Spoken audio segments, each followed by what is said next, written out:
It's Media Day 2025. Since last April, the Suns have a new GM, a new coach, 11 new players, and the construction of a brand new identity here in downtown Phoenix. Luckily, we've kept the legend. Oh, that's right. Steve Nash now is our senior advisor. It's starting already, man. You are starting already. I was okay. Up last night, I'm like, okay, how do I needle TC right off the top? I said, great. the legend is back, and he is. Steve Nash, baby. Some things never change. Nope. Appreciate no, we it. got to stay consistent, man. This is like year 47 for us. Oh, it is. It is. 11 new players. You just said that. I'm like, one, yeah. two. That's a lot. Yeah, well, some are going to be playing in the G League. Some are on two-way contracts. And some are just for training camp, but yeah. But there is definitely a new identity, new faces on this team. I mean, so many new storylines to talk about. We'll start with the GM, Brian Gregory, and the head coach, Jordan Ott. I mean, this is their time to prove exactly what they want, the foundation that they want to lay. Yeah, absolutely. I mean, and not household names. I mean, came in here, obviously people who knew them and have worked with them in the past say they're tremendous. We'll find out. You know, and you've met with them more than I have. I've been kind of hiding up on the mountain a little bit, but good people. Not returning my texts. How about the new backcourt for the Suns? When you've got Jaylen Green paired with Devin Booker. We're going to talk to everybody, including Devin Booker, the GM, the coach, the players. We're going to have a long list of interviews during the next couple of hours. But I want to hear your initial reaction to Jaylen Green starting in the backcourt with Devin Booker. This is groundbreaking. TC's been up on the mountain. Nobody's heard your opinion on this. Well, my opinion is this is one of the most athletic, fun-to-watch players there is in the entire NBA, and when you talk about Jaylen Green and what he's capable of doing. His shooting percentage hasn't been good. It's getting better. His playmaking hasn't been great. It's getting better. So it'll be fun to watch these two together. I think they will complement each other extremely well. And then we're looking at the graphic, the opening graphic, and you see the picture. I had to look away. I had to look away. I can't believe Dillon Brooks was on that graphic. So Dillon the villain, who I think can become Devin Booker's bodyguard instead of his nemesis. Well, he's going to be a nemesis to everybody on other teams. On other teams, when you see him and he's just staring at you and he's not making – I mean, some of the things he does, I'm like, dude, just look away. Just look away because he's one of a kind. There's no question about it. Well, you got Draymond. They're kind of – Well, they're both the same kind. Well, I would, yeah. You took me off course there. Sorry about that. But, he's going to be in somebody's face all the time. He's going to be one of those guys that's going to, attract attention, if you will, or go get attention from other people so they really can't focus on what they want to do. He will be vital here with this team. I mean, this team now, not only with just Dillon, but the defensive presence with the bigs, with the swings. I mean, it's going to be really fun to see a Phoenix Suns team getting big stops when they need them. And I can't wait to hear from number one. Well, that'll be Devin Booker. But number one is Matt Ishbia here today on Suns Media Day 2025. All right, how's everybody doing? Good? Good to see you guys. Thanks for being here today. Appreciate it. First off, before we get into the Sun stuff, hopefully you guys watched the Mercury playing well. Good stuff to see them play tough and never give up. That was a heck of a game last night. So excited about that. Hopefully you guys will be there Friday night, game 3. So it'll be great. So thanks for being here for the Suns. So a couple things. I'll take some questions. That's probably what you guys want to do anyways. But first, just opening, real excited about the season coming up.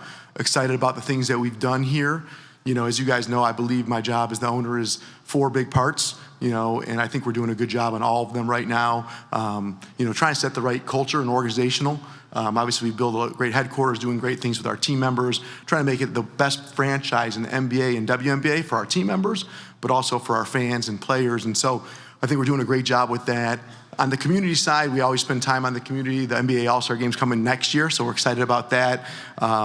But also the Suns and Mercury Foundation. Hopefully you guys see some of the things we're doing in the community, really making an impact. And so very excited about those things and just continue to do the right things. The big one I spent a lot of time on, obviously the fans. Obviously I know the media deal got announced recently, but free TV for the fans, the concession prices, even letting the fans in early. Like we spend a lot of time on the fan engagement, and I think we're doing a good job with that. And at the same time, we're always trying to find new ways to engage with the fans in a positive way. And then the fourth bucket, which is winning, right? We want to win. And I know that's what 99% of us want to talk about today, which we'll spend our time on. Is like I told you after last season, it was very disappointing. Disappointing season, wasn't fun to watch. I'm with you guys. I told you it'd be a lot of changes. We made a lot of changes from the front office to the coaching staff to the players. but more importantly, we set the right identity and the vision and the culture. And so it starts with me, and I told you I took the blame that when I bought the team, I didn't come in and set the right identity and culture on the men's basketball side. On the women's basketball side, we did that. And you're seeing some of the results a couple years later. On the business side, we did that. You're seeing some of the results, whether we're #1 in social media or we're top 5 in sponsorships. We did like a lot of things that maybe you see and maybe you don't see. We've done a lot of things that way. But on the men's basketball side, we didn't do that. And now we have. And so we have set the culture, we've set the tone, we have an identity here in Phoenix now, and it's being lived out. And we made some changes in the front office. We got a great GM, we got a great coach, we got great players, and we feel like it's the type of team that our fans are gonna be proud of, the media will be proud of, and we're gonna enjoy watching.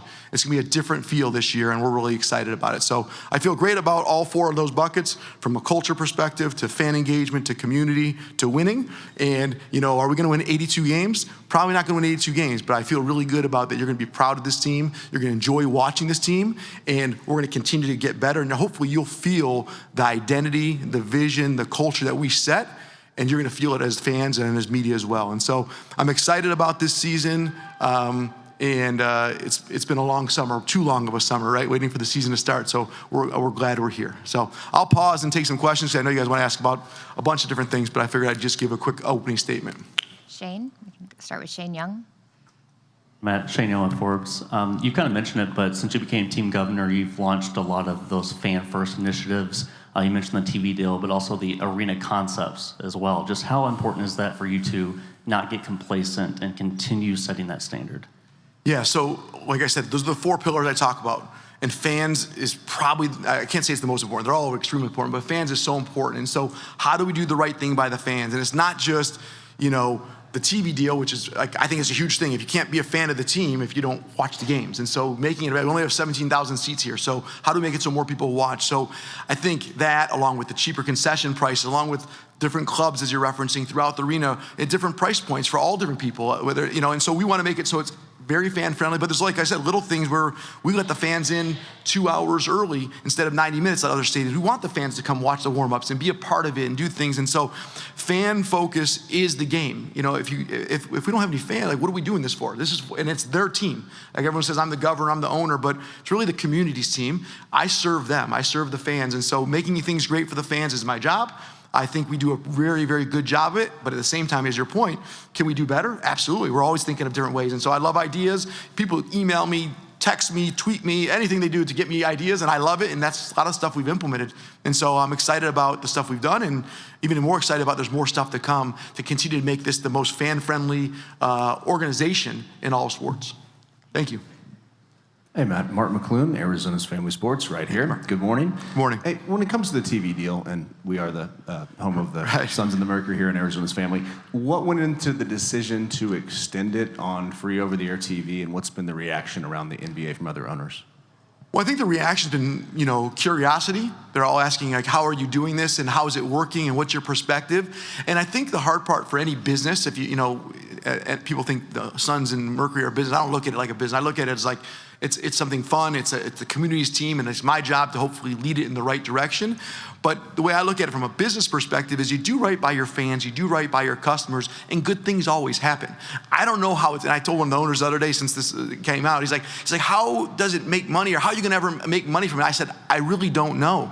The way I think about it is this: you do right by the fans, you take care of them, you make it entertaining, you put great announcers on there, you make it fun, you make it a great place, accessible, and then who knows what happens? Maybe more jersey sales happen, more ticket sales, maybe more fans in 20 years. Who knows what it will do? Like I said, we're #1 in social media. Is that because of that? I don't know, but I just know it's the right thing to do. And so I'm just proud. And so it's not a financial decision. Yeah, money follows success is how my business career has always been. Do the right thing, win, money will follow. Don't focus on money, focus on people.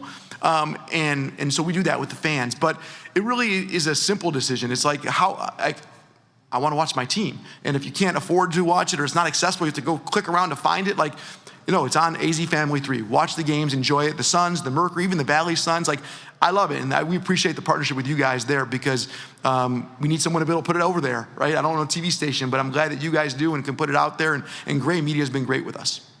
Thank you. Richard. Richard Sines, Fox 10. Good to see you. How are you? Good. You talked about, making changes. You've made quite a bit of changes. Obviously, the roster's gotten younger, and then you hire a young head coach in Jordan Ott who seems to do well with young talent. How excited are you to see what he does with this roster? Yeah, no, so, Jordan Ott's been great so far since he hired on. Of course, between him and Brian Gregory, the front office, the coaching staff, I'm extremely happy with where they're at. We have a different type of roster this year. We have an ascending roster. We have young players that are not to the level that they're going to be. And we have to have a great coach that puts them in the right positions, gets the best out of them, coaches them up, pushes them to be the best version of themselves. And so I'm very excited about what Jordan's done so far, but more excited about what's coming going forward, right? This is the beginning of a process, right? At any time, it's like, we basically, after the last season, we said, hey, that old stuff, what we didn't work.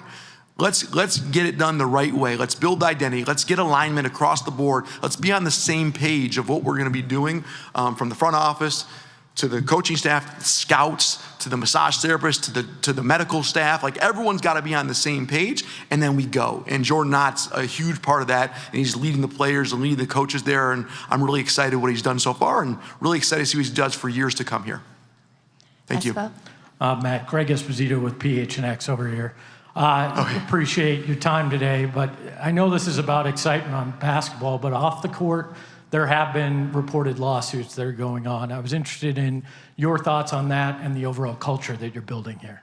Yeah, so obviously I saw there's lawsuits and people like to report on lawsuits.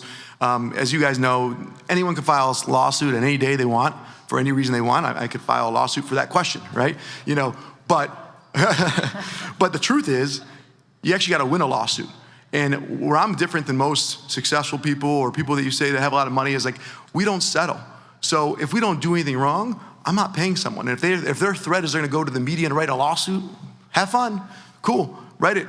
I hope you guys all report on how many lawsuits we actually lose, because we ain't lost one of them, and we're not going to lose any of them, to be honest, because they're ridiculous.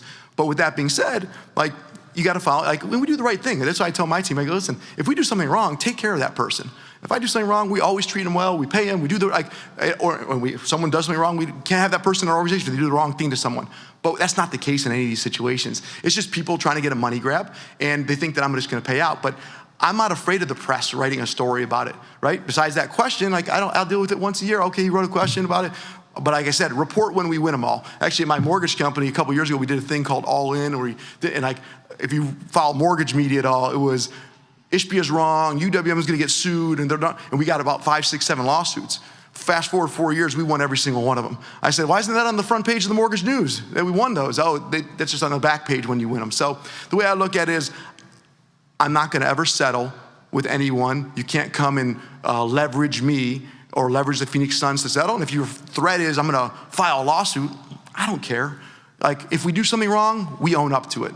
We didn't do anything wrong. File a lawsuit, let the courts play it out, have fun with it, enjoy yourselves. Doesn't bother me at all. Like I said, besides a question every once in a while, and anyone can file a lawsuit at any time for any reason they want, and it's got nothing to do with the truth. They just write a lawsuit. But thank you, I appreciate the question. You're just teasing me, I won't sue you for that one. Doug. Hi, Matt. Doug Haller with The Athletic. Good to see you. You announced recently that Steve Nash is going to be brought in a senior advisory role. Can you kind of explain what that relation will be and what you expect from it? Yeah, so a couple parts. First off, I love past players coming back and being around our organization. We got some of them here actually in the back, which we love having them around. And every year, the first game of the year, I bring I invite them all anyway. You played 1 year or 20 years for the Suns. You come back to the opening game, I bring them out here, put them in a suite, have some fun. I think they're even going golfing this year. So I love bringing people back. That's how you create the right culture and organization for the long term. With that being said, Steve Nash is the identity of exactly the type of thing that we've said we want: grit, toughness, a winning mentality. He's just an all-around winner. And I've become friends with him. I know Brian Gregory has built a good relationship with him. I know Coach Ott used to coach with him in Brooklyn. So they have a great relationship. And so, having him around the coaches, the front office, me, the players, how could you say no to that? How would you not want that? And so very lucky that Steve wants to do that and be part of it and be around, and really happy to have Steve around in as much capacity as he wants to be here, because there's, every one of us can learn from him anytime you talk to him. And I've talked to him for years since I bought the team and built a good relationship and learned a lot. And I look forward to learning more and all of us learning more. So very happy about Steve joining, and he'll make a positive contribution to our organization for years to come, hopefully. Thank you. Matt, Kellen Olson, Arizona Sports. Good to see you. To follow up on Greg's question, I was just curious with where your mindset is at with the goals that you set 2.5 years ago for the organization and making it a better place to work, and at least the perception being out there with these lawsuits, and the story as well from Baxter Holmes yesterday reporting that employees are like required to sign something in order to like not be able to sue the team. Just your thoughts on that story, and then again the perception that this creates for the organization. Yeah, so I don't really spend too much time worrying about perceptions. The Baxter Holmes story, someone just showed it to me this morning. I don't even pay attention to that stuff. But I mean, most big companies have a clause in employment contracts about arbitration, and not like that's check any Fortune 500 company, check most NBA teams. I mean, I don't even know what he's talking about. But whatever he wrote, it's fine. But the truth is, I'm not worried about perception. I'm focused on reality. The reality is, go talk to our team members. Go ask some people, hey, how is it in Phoenix?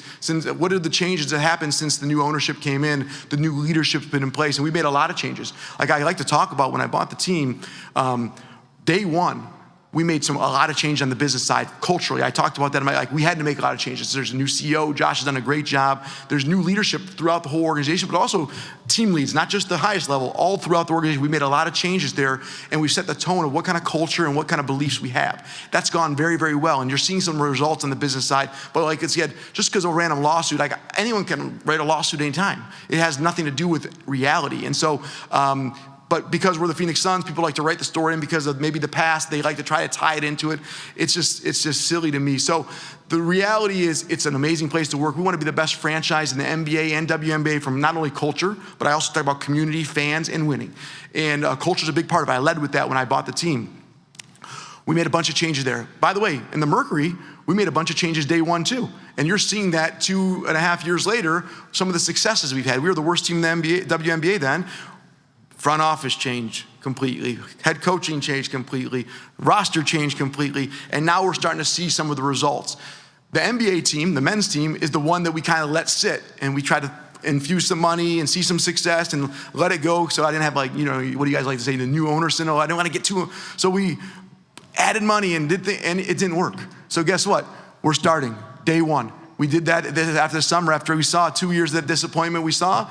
It's different now. We made a bunch of changes, and we're going to be building the vision, the identity, the culture, and the success is going to be building the Phoenix Suns basketball. So I look at it as those three parts: business, women's, and men's basketball. We got 2 of the 3 right so far, and you're seeing the transformation to the third one, the men's basketball, right now.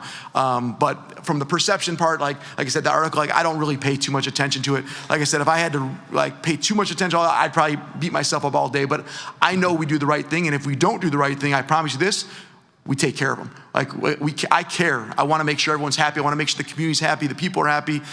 We're not perfect. I promise you, we've made mistakes, but some of those things are silly. And so people like just to write negative things, and and I got to deal with that sometimes. But thank you. Brendan, do you have the mic? Brendan Mouse, Suns on SI. Good to see you, Matt. How are you? You talked a lot about this identity. How have you already seen the players kind of buy into that? And are there any specific players that have stood out to you so far when you talk about this identity? Yeah, absolutely. So I'll let Brian Gregory and Jordan Ott talk a little bit about this summer and some of the things they've seen, but definitely the identity and the vision and what we're talking about, just the type of players that we have and also the expectations we have of them. We're big on player development and getting better every single day, outworking everybody. I've never been successful in life without putting in more work. And guess what? Our GM does, our coach does, our coaching staff, our front office, they're gonna put more, and so now our players are too.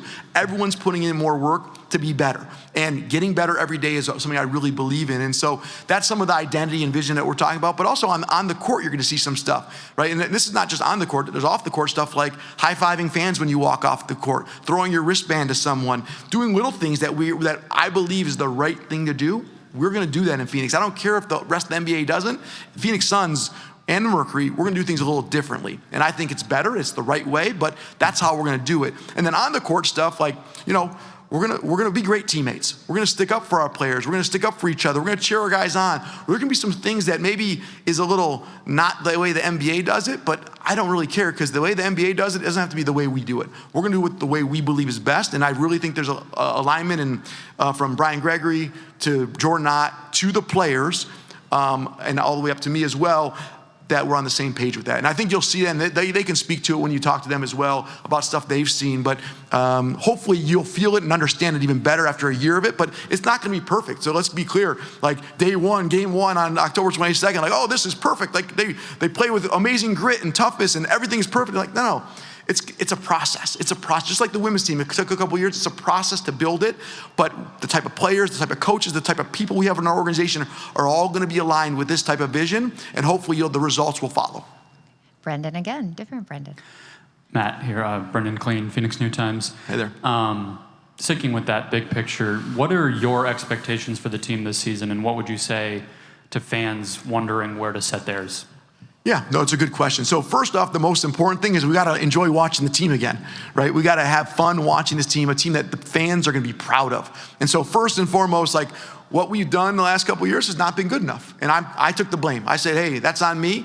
Going forward, it's got to be a team that you're proud of. Like, are you going to say, are we going to win 82 games? I don't have a game total that we're going to win, but I do think the expectations are a team that we're proud of, a team that plays hard, a team that competes, and a team that's getting better, and it's fun to watch because you're going to be proud of how we build and get better every year so that we compete for championships for years to come. And so how do we do that? It starts with every single day, every single practice. The first practice tomorrow morning, like how do we get that built the right way? And so my expectations are, I hope that we win more games than we won last year, but the truth is, it's not going to be measured in wins and losses this year. But it is going to be measured in success, and how are we successful, and how do you guys view? And I guess I'll ask you the question after the year is like, do you think that was a successful year from where we came from last year to this year? I promise you'll be more successful than last year. And like I said, in all aspects of it, whether it's wins, losses, I'm not focusing on that exactly, but I am focusing on doing the right thing, building the right organization, and making sure we're going to be successful going forward from a perspective of identity, vision, culture, and something the fans will be proud of. And I think that you're going to see that, and that will turn into wins, and then eventually turns into championships. Okay. Cam? Good to see you. Cameron Cox, 12 News. How thankful are you kind of to go through this process this offseason with Devin and his kind of commitment to this team and this city, and then now that he's kind of the guy once again on this team, always been, but solo now, in a sense. What do you expect from him this year? Yeah, well, Devin Booker is the franchise player. He's one of the greatest Suns of all time, as we all know. He's been here his whole career, and we obviously signed an extension to try to keep him here for his whole career. The best part about Devin is he wants to be here just like we want him here. And that's what a great marriage looks like, is everyone wants to be in it together. We're on the same team. We're completely aligned with what we believe and how we want to build this. And he's the guy. He's a franchise player. To compete for championships, you have to have a top 10, top 15 player in the NBA, and Devin Booker is that. And hopefully Devin Booker can even step up even more because he's that kind of guy. It's his team. It's very clear. There's no question about it. I don't know if ever, but anymore for sure. And I'm really excited about Devin. Devin's an ultimate winner, and he's going to show everyone that this year. But he's leading. He's working his butt off. He's one of the best players in the NBA, and I'm super excited to see him succeed this year and for years to come. Like I said this a couple years ago. I'm a lucky guy to own a team and be the leader of a team that has Devin Booker, like as a franchise. Like everyone's trying to find, I got a 28-year-old, I know he turns 29 in October, but a 28-year-old that we franchise player, all-time leading scorer for the Phoenix Suns that is our cornerstone. He wants to be here. We want him here. The fans love him. He's everything to the community out there. Like, how can we not have Devin Booker here? And so I'm very excited to have him and excited for the season to see him really play in an amazing way with new coaching staff and new team. This is our last question. Dwayne? Yes, Matt. Just looking at, you talked about what you've done and the things you've put together, but I want to address moving forward, okay? The things you've done now, because you talked like 2.5 years back about the Mercury and where they are now. What you've done with the Suns now, where do you see 2 to 3 years from now? Yeah, well, I hope that you see a lot of things that you're seeing with the Mercury. Right? I hope and by the way, the Mercury aren't perfect either. Who knows they could lose the next 2 games. Hopefully they don't. Hopefully they win the next 2. But it's not about only wins and losses. What I want to do is build the identity and culture and organization that, 1, fans are proud of.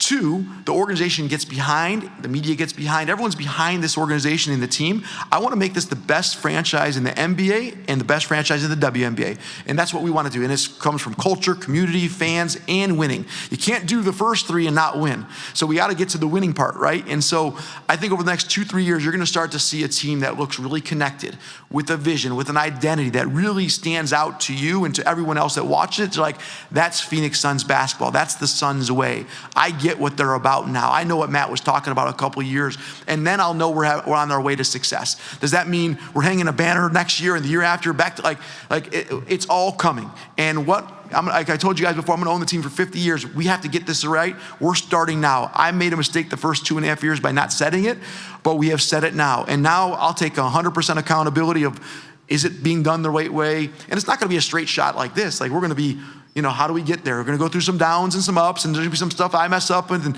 our front office mess up, and our coach and our players. But over the next 2-3 years, I think you're going to be really proud to watch this team. And let's be clear, like, winning is not winning games. Over time, we talk about championships, right? That's what we want to do. The Phoenix Suns have never won one, and that's extremely clear that that's the goal. But it doesn't mean it's the goal every day. Like, it's like, how do we build to that? And it started, in April or May, whenever we lost the last game, and now we're going forward. Thank you, Matt. Thank you, guys. Have a great day. Appreciate you being here. We'll Thanks. have Brian Gregory up in just one moment. One moment. That's awesome. Ready? Okay, all good. Thank you, Janelle. How's everybody doing? Good? All right. Like Matt, I'll just say a couple opening remarks and then open it up for questions. Excited to start training camp tomorrow, and excited, obviously, to get this season underway. And as Matt said, most important thing, put a team on the court that the fans can be proud of and play the game the right way. In the offseason, a couple key things that we have to take care of. Number one is building the roster. And I talked about it. I thought we had a great draft, made some trades that brought in some high-level players that fit what we're trying to get done, and also through the free agency. So I think we're in a good place with that. The second thing that's kind of behind the scenes that's really critical in the off-season is to get organized. And in that I mean with your human performance, with your analytics, with your medical, with your all the different things, the scouting, the evaluation, because those key areas have to be in place and ready to support our players, to give our players the time and tools necessary for them to be successful and for them to have the best season possible. That is a big piece of the off season, and I think we nailed it.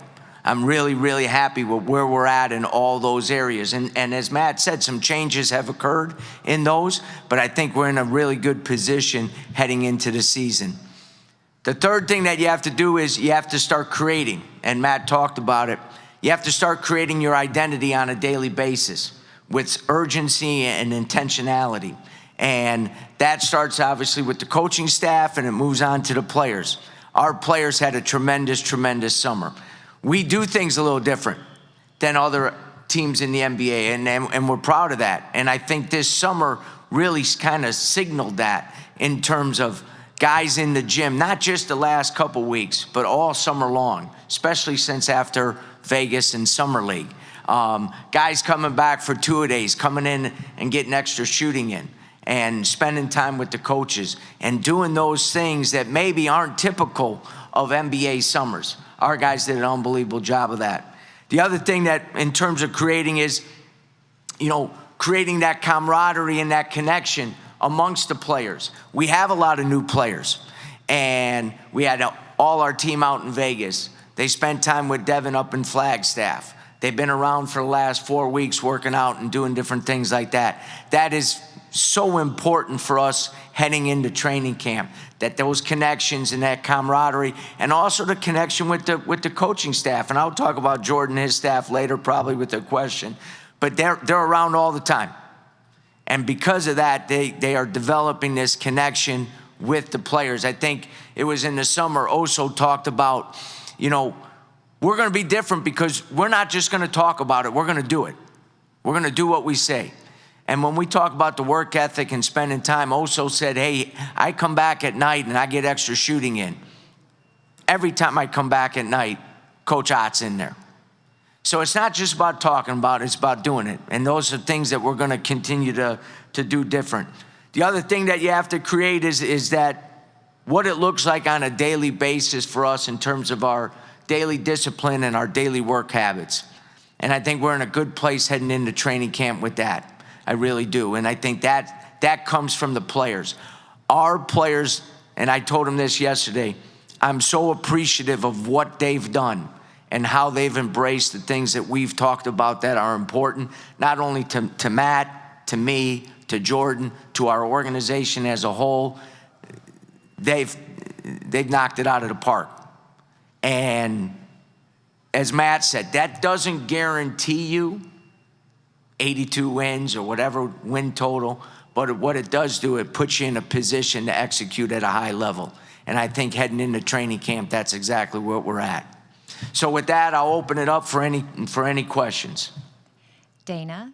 Back here with Tom Chambers and now EJ Eddie Johnson. We'll actually be talking to Brian Gregory. He'll be out here on our set, along with Matt Ishbia. But a chance to ask both of you guys, too, about the new vibe around this team and certainly kind of your reaction. I'll start with you, EJ, to Matt Ishbia and talking about bringing the joy back and just creating a whole new identity with this franchise and with this team. I mean, this time of the year when you had 4 or 5 months off, you're excited as a player to be able to get back in the gym, see your teammates, and everybody starts out 0-0. No matter what the prognostications are, you have thoughts and dreams that you're going to have a good year. I remember the first year that we were together back in 1988, we had come off of a 28-win season.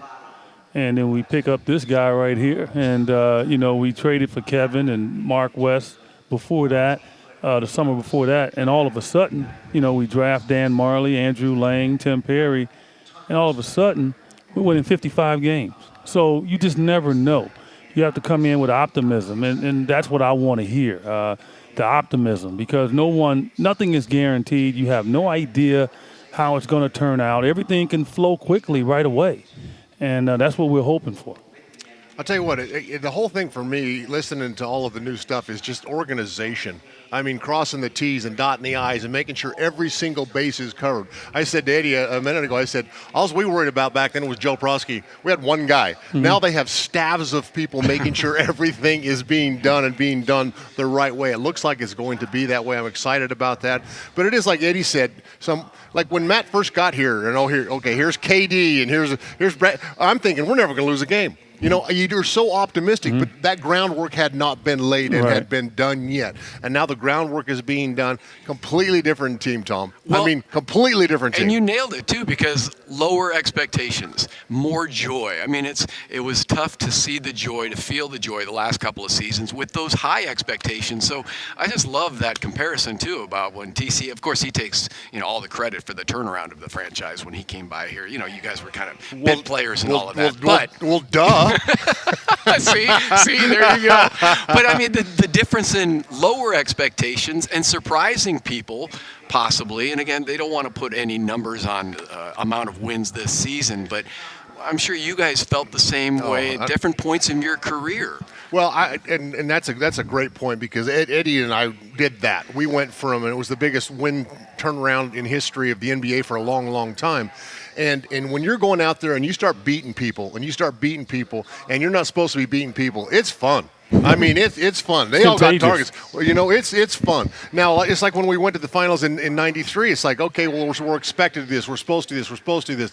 It wasn't as fun for me as it was when we're not supposed to be winning. We're just going out there and kicking people. And you guys felt that in the first round against the Lakers. I mean, all the pressure almost falling in the first round. Yeah, well, that's what happens. But you want to get to that point. And the goal for this team, they're young guys, and every important win is going to be great for them. I remember in '86, I was playing with the Kings, and we were having a decent year.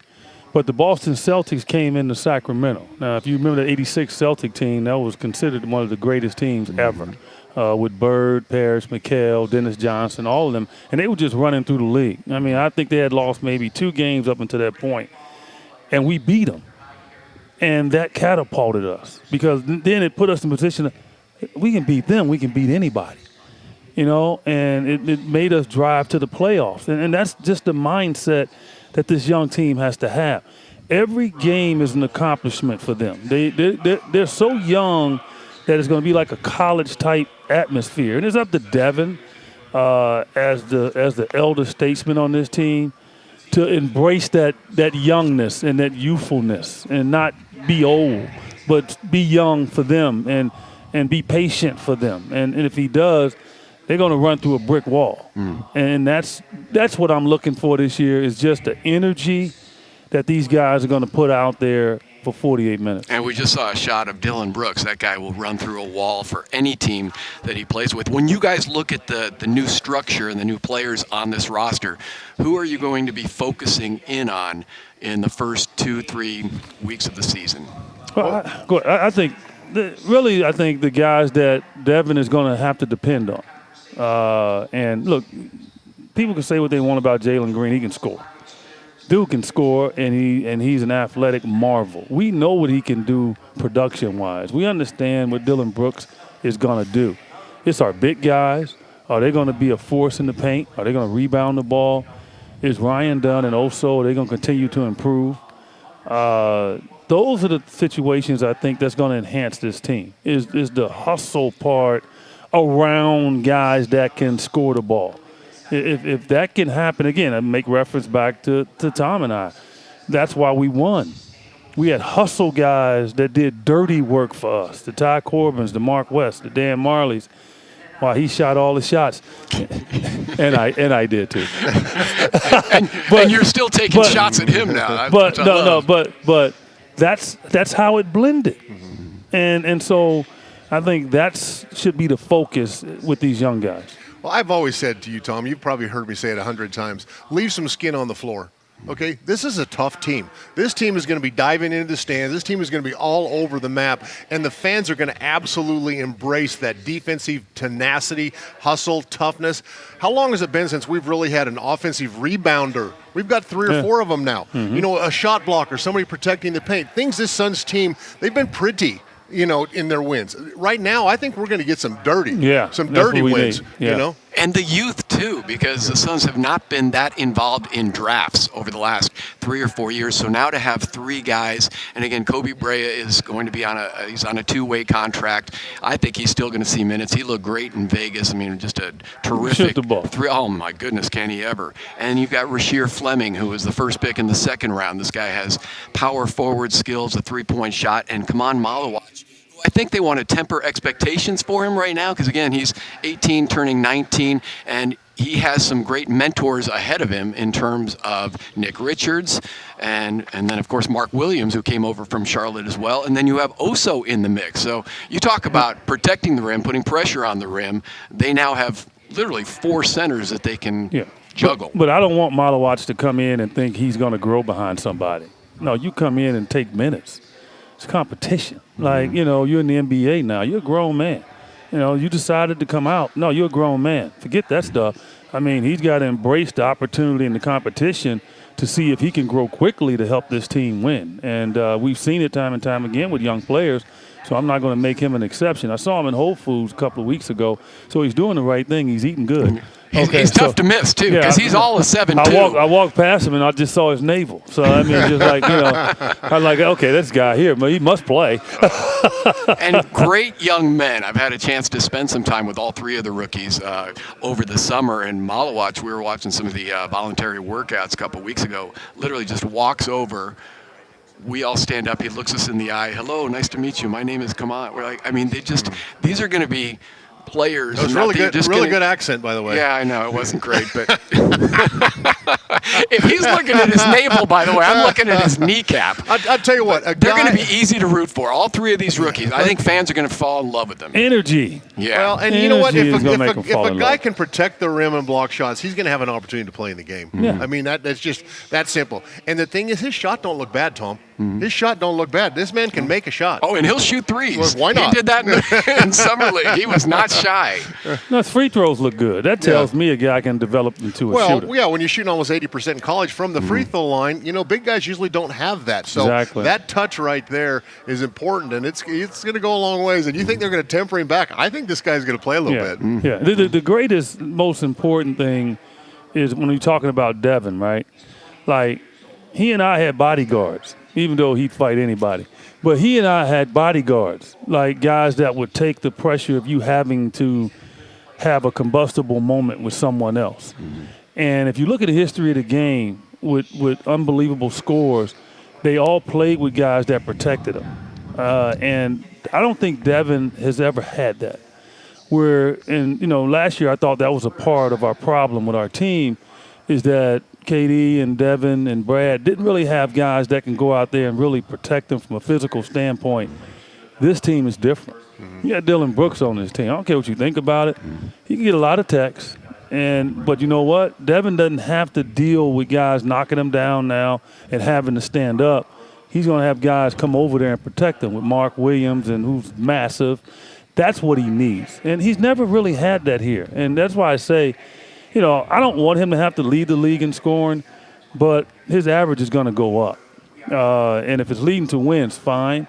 But I think he's going to feel real comfortable this year knowing that God's got his back. And that's the one question in preparing for Media Day and thinking about Devin Booker joining us, and he will in a few minutes, but asking him that question, how is this relationship developing with you and Dillon Brooks after being adversaries for so long? And now, and again, I know it was ugly. You shrug your shrug your shoulders, and it's happened before where guys change teams. But this guy looked at me like he wanted to kill me before we played with each other. I would talk junk, not too much to him, but I just look at him. You know how he gets that stare. And he and Frank Bukowski was on the same team. Now, I'm messing with two of those dudes who I know is crazy, right? But, but when you become teammates, it's different. Like Frank Bukowski and I are good friends. We talk all the time. No, it doesn't play that way. And people need to understand that. Like, you come to the team, that's your teammate now. It's basketball. Yep. Xavier McDaniel, couldn't stand him. He couldn't stand me. We were hugging and halfway kissing each other 2 months ago.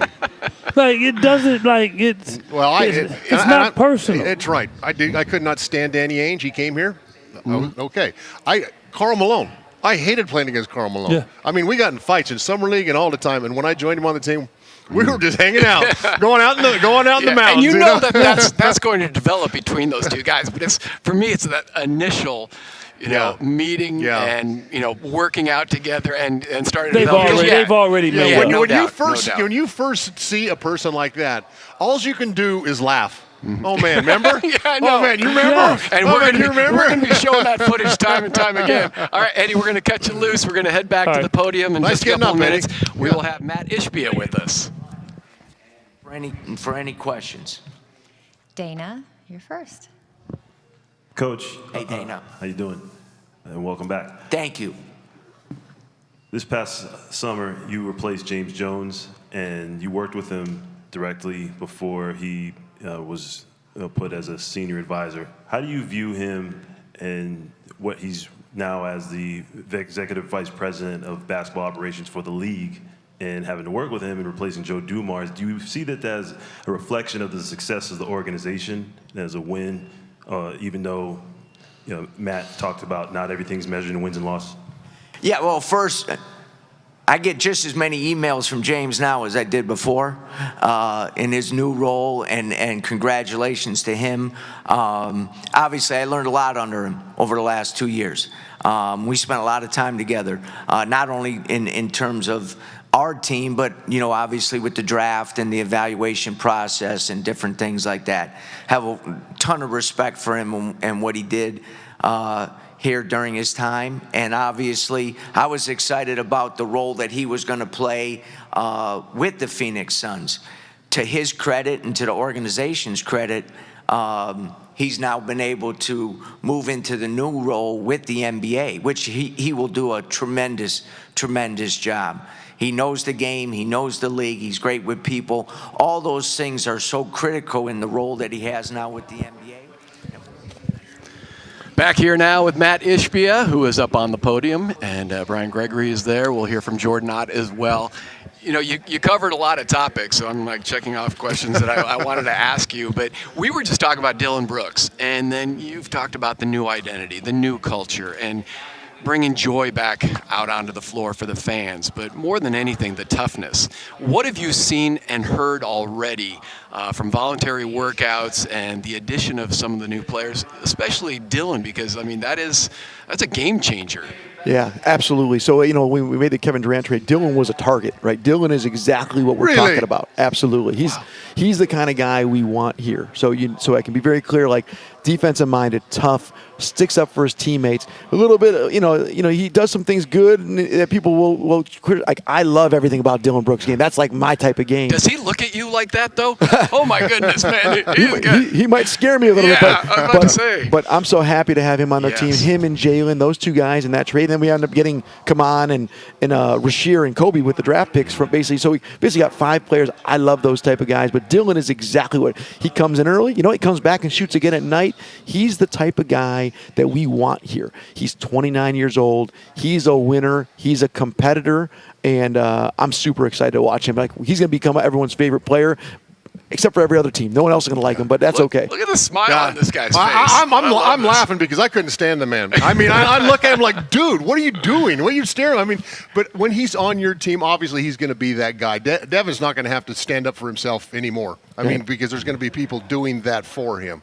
Yeah, absolutely. And I grew up in the bad boys days, you know, and the Bill Lambeers and that like I like that type of mentality. It doesn't mean you have to be. I know you probably don't like that mentality. But I had to do the Rick Mahorn thing. Okay, trust me. I know when I'm chasing Kelly Tripucka around and Isaiah Thomas and all the guys who can actually play, I'm running into people like that. So it's obviously they didn't score a whole bunch of points to win a championship either. They just played some tough defense, and I think that's what the team's going to transition to. Absolutely. We got to play tough. We got to care about each other. We got to be great teammates. We got to dive on the floor. We got to high five each other. We got to throw our wristband to the fan when we walk off. Like I want that type of culture here, and we didn't have that the last couple of years. And so now we're stepping in and we're setting the identity. I took the blame and said we're going to set the identity, the culture, the vision, and we're going to go get players and coaches in front office that are aligned with that. If they're not aligned with it, we'll get them out of here and we'll get some new players, and that's what we're looking for. And Dillon's exactly what we want. And your partner on this journey, no doubt, is Devin Booker, and he has been since you've gotten here. What can you tell us about this past summer, this off season, and your discussions with Book and how involved he was in some of the decisions and the changes that we're now seeing? Yeah, so Devin Booker is the franchise player, and I talked to him about all these things, and so does Brian Gregory and Coach Ott. Like, we're very involved with Devin. I think I joked, and maybe it's true. I think he interviewed more coaches than I did. Right? Like, I only met the last 2 guys that they brought to me, but he talked to more of them, and he liked the guys that we had, and so, you know, Devin is completely bought in. He signed an extension. He is exactly what we want here in Phoenix. You need a franchise player to win, to compete for a chance. You need a top 10, top 50, and Devin Booker is that. Now, how does he step up his leadership? How does he step up his game? How do we build the right pieces around him? That's not only his job, that's all of our jobs together. But we're very lucky to have Booker here in Phoenix. Hopefully the fans love it. I love it, and makes my job easier having a 28-year-old franchise player to build around. We have a shot to do it the right way. And I think building around him right now, you've done a much better job as far as having those building blocks, having rim protectors, having guys who get offensive rebounds, having guys, and I said it earlier today, who will leave skin on the floor. The fans are going to embrace that toughness, that hard-foughtness. And the Phoenix Suns, to me, I believe, are going to win games on the defensive end. And we've talked about that in the past, but it truly looks like this team's going to be able to play great defense. Yeah, and we, as you saw, we didn't do that last year, and we're going to do it this year. And you know what? We're not going to be perfect. It's not going to be a straight shot winning. You know, like, we're going to get better every single day, and it started already in the summer. But defensively, from Dillon to Ryan Dunn to, of course, we got rim protectors like Mark and Nick Richards and Kaman, and of course Oso. Like, we have people now that can do things and build around Devin Booker the right way. And you know, I think the hardest part to win a championship team is to get the star player that's the right guy, and then it's our job to build the right thing around him, and I think we've done a better job of that now. And what have you seen from Jordan Ott? TC has been up on the mountain, so he was asking me, and I've had a chance to spend some time with Jordan in Vegas and a couple times here in Phoenix. He's one of those guys. He's not a big personality, but, man, I just think what a tremendous pick. This is a guy that the franchise can grow with. He's smart. He's dedicated. He's getting into the gym at 5:30 in the morning. But what have you seen from him, and what kind of discussions, again, have you guys had leading into training camp? Yeah, well, first off, it starts with Jordan Ott and his work ethic. He's willing to put in more time and be a grinder and outwork. And that's like how you win in anything, in any business. You have to outwork other people. He's willing to do that first. Second off is he has a great basketball mind. It's amazing to talk to him. The last couple of coaches, which are all fine coaches, but they looked at how you used to win. He looks at how you're going to win in 5 years. He understands analytics. He thinks about things. He talked to me about basketball stuff that's like I say futuristic because he's just thinking about it differently than other teams. Now, does it all work? Who knows? But you know what? He's thinking about it. He ran the offense there in Cleveland last year. It's pretty good offense, pretty similar players in backcourt that we had. Like, I think he's going to do an amazing job. The players all really respect him because players don't have to respect the rah-rah coach. They want to respect someone that knows what the hell they're talking about. And he knows what he's talking about. He cares. He's in early. He stays late. He'll spend time with the guys. I'm really excited to see as he develops too as a coach, right? We're developing players, developing coaches, developing front office. I'm developing as an owner. We're all going to get better together, and hopefully as the years go on, you're going to see a lot of positive results. How many hours a night do you sleep? Not many. Not many. Are you still getting up at 4 in the morning? Yeah, you know, I'm like 5.5, 6 hours. But so if I go to bed at 9:30, I get up at 3:30. If I go to bed at 11, it's 5. It's amazing because you look younger than you did then. I thought you'd have a few gray hairs and stuff by now. You know, they're coming. They're coming. Real quick, we got to let you go, and Jordan Ott is up there. But I want a quick comment though on Steve Nash. You talked about him at the podium.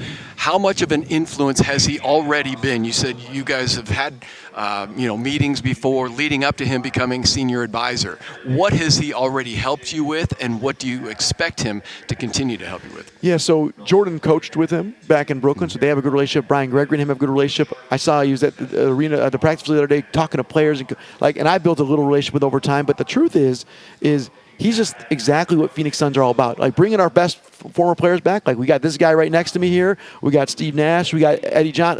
Like I want these guys around. And so getting Steve around us is a winning formula. And I'm excited to have him here, spend time wherever he spends time, whether he spends time with the players, the coaches. Most of the time will probably be the coaches in the front office. But I'm just excited that he wants to be around. And that means a lot. Just like Tom being around and other guys being around, we want these guys back and being part of the organization. That's great stuff. I really appreciate it. It's just a breath of fresh air, this media day, the new team, the new coach, the new GM. So a lot of positivity. Appreciate it. Right. Appreciate and you. we're going to listen to the head coach who's at the podium right now. Thanks, Matt. Thank you, guys. Good morning, y'all. Good morning. Can't believe this is here already. You know, I think last time I spoke in something like this, we were at 5G and it was just starting. So incredible couple months, very busy. Everything was just flying past, and then it's like August already, September already. Everything's been so fast except for the last couple days. You know, I think it's creeping along because we're so excited to get to practice, to be back on the basketball court with this new group. Like everyone said already before, how great a couple months it was this summer, and now we got to put it to practice.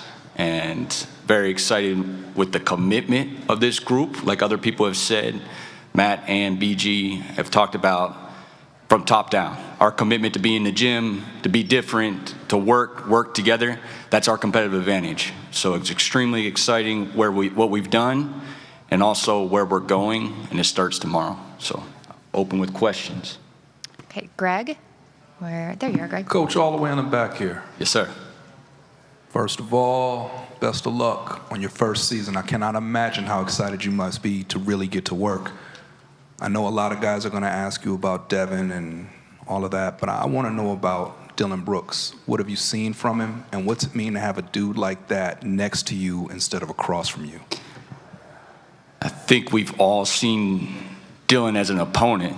I actually was in LA, a couple years ago in the playoffs against him, and the edge and competitive spirit that he plays with is unmatched. And just knowing him from afar, we knew that competitive spirit would lift our group. Things we didn't know is his work ethic backs it up. He's not all smoke. I told it right to his face a couple weeks ago. He's an incredible worker, one of the hardest workers I've seen. Talk about two-a-days. He was in there again last night. He lifts our group on the floor when he's there, in the building when he's there. Every night to go to war with someone like that is going to help not only Book, but also our young guys, and show them the way that this is the way that we have to be. Again, and a competitive advantage of ours is outwork, outplay, how hard we can play. He's going to be the leader of that every night, and it's good to have him on our team. Okay, we have Brendan. Thank you. Hey, Jordan, Brendan Clean, Phoenix New Times. BG touched on Mark's situation a little bit. I'm curious about Common and what you see the process being like with him this year. People are wondering about, starting versus bench between those two and just kind of developing such a young guy with such potential. We'll start with Common. We were extremely excited about him as a player. Again, I'll talk about the person and the spirit. You guys are going to see it. You're going to see it at practice. You're going to see today when you talk to him. He's an incredible way about him because of his experiences. And then at the same time, we have to understand he's 19 years old. He's only spent 1 year in college basketball. I think we saw it a little bit in Summer League. He's going to have incredible plays that only he can make. And then he's going to have some spots where he has a long way to go. Part of that is off the court in the weight room. And he's done a great job in the last couple of months adding strength to a spot now where he's getting there. But we do have to have some grace with Common. And for that reason, we're happy with our center depth, led by Mark. Nick and Oso all have had really good summers. We're in a good spot with our center depth. Extremely excited to see how it all plays out in camp and then into the regular season. Kellen? Jordan, Kellen Olsen, Arizona Sports. Good to see you. In the summer, BG was mentioning how you were in there at every hour, seemingly, but when did you realize the players were starting to or had already kind of adopted the culture identity you were going for, and what was it like for you as a coach to see before training camp that the work and what you guys want to see is already being implemented?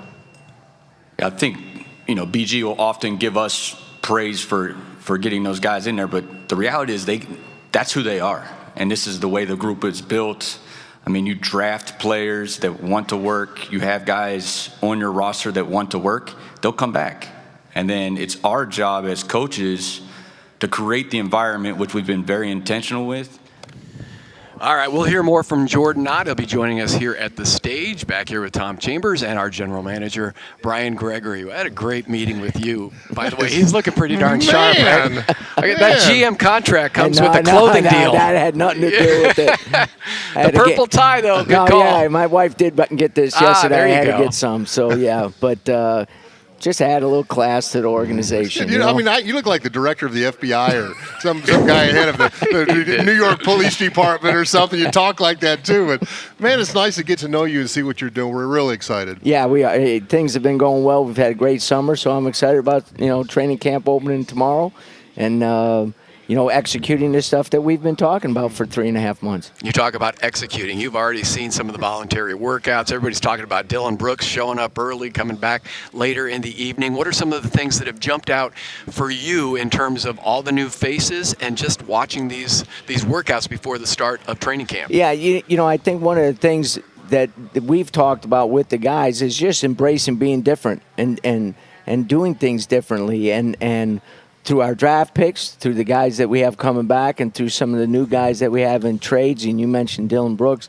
their work ethic this summer, and hasn't just been the last 3 weeks, it's been all summer long, has been off the charts. And, Dillon is at one extreme. He gets one in the morning, he gets one in with the coaches in the late morning, and then he comes back at night.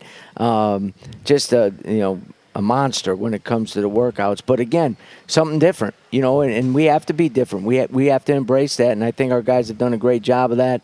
You got Book coming back for 2 days, getting his extra shooting in at night and different things. Our young guys follow suit. When those older guys, as you know, Tom, when those guys set the tone and tempo, the young guys follow suit, and I think you're seeing that. Did he just call me old? No, he was talking about, I think, some of the older guys on the team. No. I think he called. We're old. But the veterans on the team. And you were here. You were here last year. And you were kind of behind the scenes, kind of watching everything and seeing how things go. What changes did you want to make right away this year that didn't happen last year? That didn't work for you last year? Yeah, I think one. You watched every game. When fans walked out of here, there was not a sense that they had any fun watching our team play, to be honest. And I think Matt's been very candid in that, in terms of how hard we played, the competitiveness that we played with. We needed to change that, and changes had to occur because of that. And I think we're in a good place with that. This is a play hard league now. I think Rick Carlisle said that a couple weeks ago. If you don't play hard, you have no chance to win games. And I think that's been a shift a little bit. And I think we have to embrace that. That has to be a big part of our identity. It sounds pretty simple, doesn't it? Yeah, as you know, simple but not easy. Yeah, simple but not easy. Absolutely. You know what I mean? And there's a competitiveness and there's a resiliency that you need because, as you know, you're going to get knocked down. You're going to lose 2 in a row. Are you able to bounce back? Are you able to stick to what your principles are and that your identity is? These are the things that we're going to do. We're going to compete. We're going to rebound. You know, the possession game has become so big, and one of the things that's funny about it, a lot of that is the effort stats. You know what I mean? So I think us emphasizing that and our players grasping it, buying in, and then going out there and executing it. So you went through your first draft as general manager. As you're watching the 3 rookies in particular that you drafted, how much pride do you take in them? Because they're all 3 really good young men. And what have you seen in terms of their progress just over the summer? You know, Tom, you made a great point. The character of those 3 guys, the integrity, their desire to become great players, just puts them in a position where there's a clear pathway for development. They got great work ethic, and they're very talented and skilled in their own way. So there's been tremendous progress since the Vegas Summer League. The thing that's interesting about Vegas is those guys are training on their own. They get drafted, and then 8 days later they're in a practice, and then 10 days later they're playing in the game. They're not ready for that. You know what I mean? It's after that the progress is made, and those guys have been in market every day since then, working out, getting their work done, getting their bodies changed. You know what I mean? Kaman's put on. He looks different. Just in the 2 months since that point, he looks different. He moves different. You know, Rasher, same thing. Kobe, same thing. So I obviously there's a great pride with those 3 guys because when we talk about Phoenix Suns basketball and being different and what it's supposed to be about, those 3 embody it. And I'm excited about our coaches helping them develop into the players that they can be. So you trade for Mark Williams, and then like 3 minutes later you draft Malawatch. I mean, and there was some criticism of that, of going out and getting 2 bigs. What was your, first of all, you didn't think he would fall to you, but what was your thinking when you had a center now and you went, okay, we're going to draft another center right now? Well, I think one's 23 and one's 19. You know what I mean? So when you look into the future and the progress that they're going to make as players, it does put you in a good position where that center spot is down the road, is locked up. Mm-hmm. Second thing is we knew how poorly we were at protecting the rim and finishing at the rim. And offensive rebounds. No offensive rebounds. And so, you know, making sure that those things – the game is won in the paint, and everybody talks about the three-point shooting, which is critical. But most of the threes are created because you're getting into the paint. Mm-hmm. And if you don't have a rim presence offensively and defensively, then the paint touches don't have the same impact. Centers ain't playing the whole game either. Right. So having guys that have a different skill set, is going to be a guy that can stretch the floor. And Mark Williams has had some issues on the injury side of things, but we think at 23 years old, under us direction with the Human Performance Group, he's got a bright future. 2 things I want to thank you for: your candor and your availability. Really appreciate it, and I know we'll have many more discussions as we move forward, but best of luck this season, and I know you guys have a long trip to Macau in China as well, so we're going to talk to Jordan Ott about that too, because that throws some wrenches into his first training camp. Well, I went to Japan with the Suns when we played the Jazz over there for a couple of games, and it wasn't bad playing over there, but coming back, we hit a wall. I know. I mean, we've done a lot of different things. We got a sleep expert to help us, and he set up a game plan for our guys flying You there. guys had sleep experts back then. Yeah. That was Joe Prosky. That was Joe Prosky. One trainer, sorry. Sleep expert. Yeah. Here's a pillow, Tom. Yeah. Here, put some Flexol on that. I'll tell you right now, he doesn't need a sleep expert anymore. Every time I text him at 10:30 in the morning, he's still sleeping, so he's doing good. I get a solid 12 hours. I'm like Matt. I get all the sleep that Matt doesn't get. Oh, man. People are tuning in to hear hear about the Suns and we're hearing about his sleep brought habits. it up. I did. Well, I get it. Appreciate it, Brian. No, you got it. We're going to hear from Devin Booker right now at the podium. What up? All right, we'll go ahead and get started here with Shane. What's up?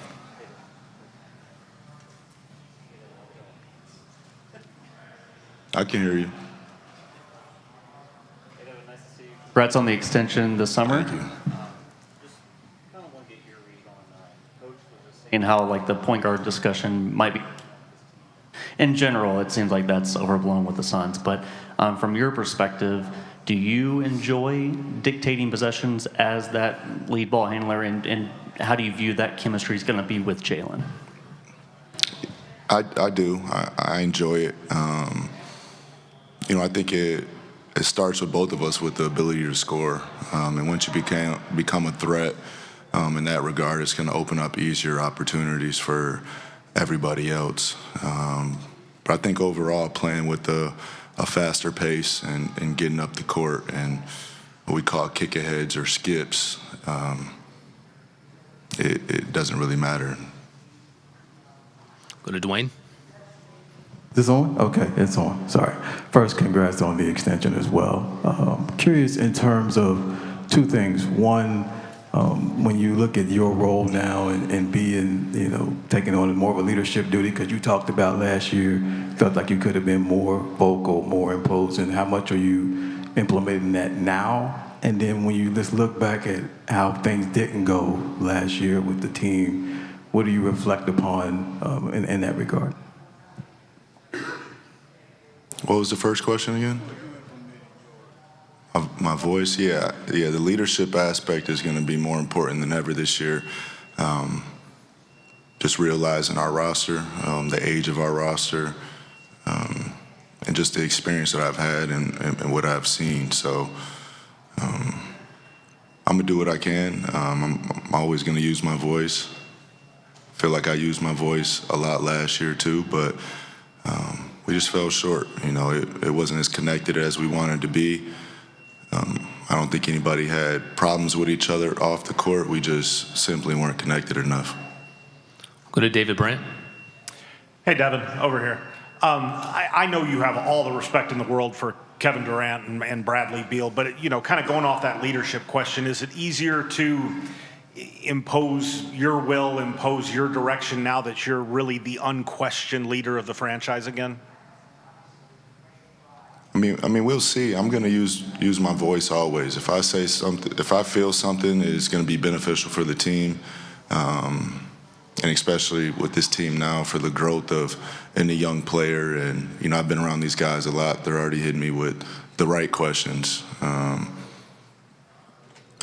But yeah, it was tough. I think just not getting to where we wanted to with Kevin and Bragg, two guys that I have a high respect for and always will.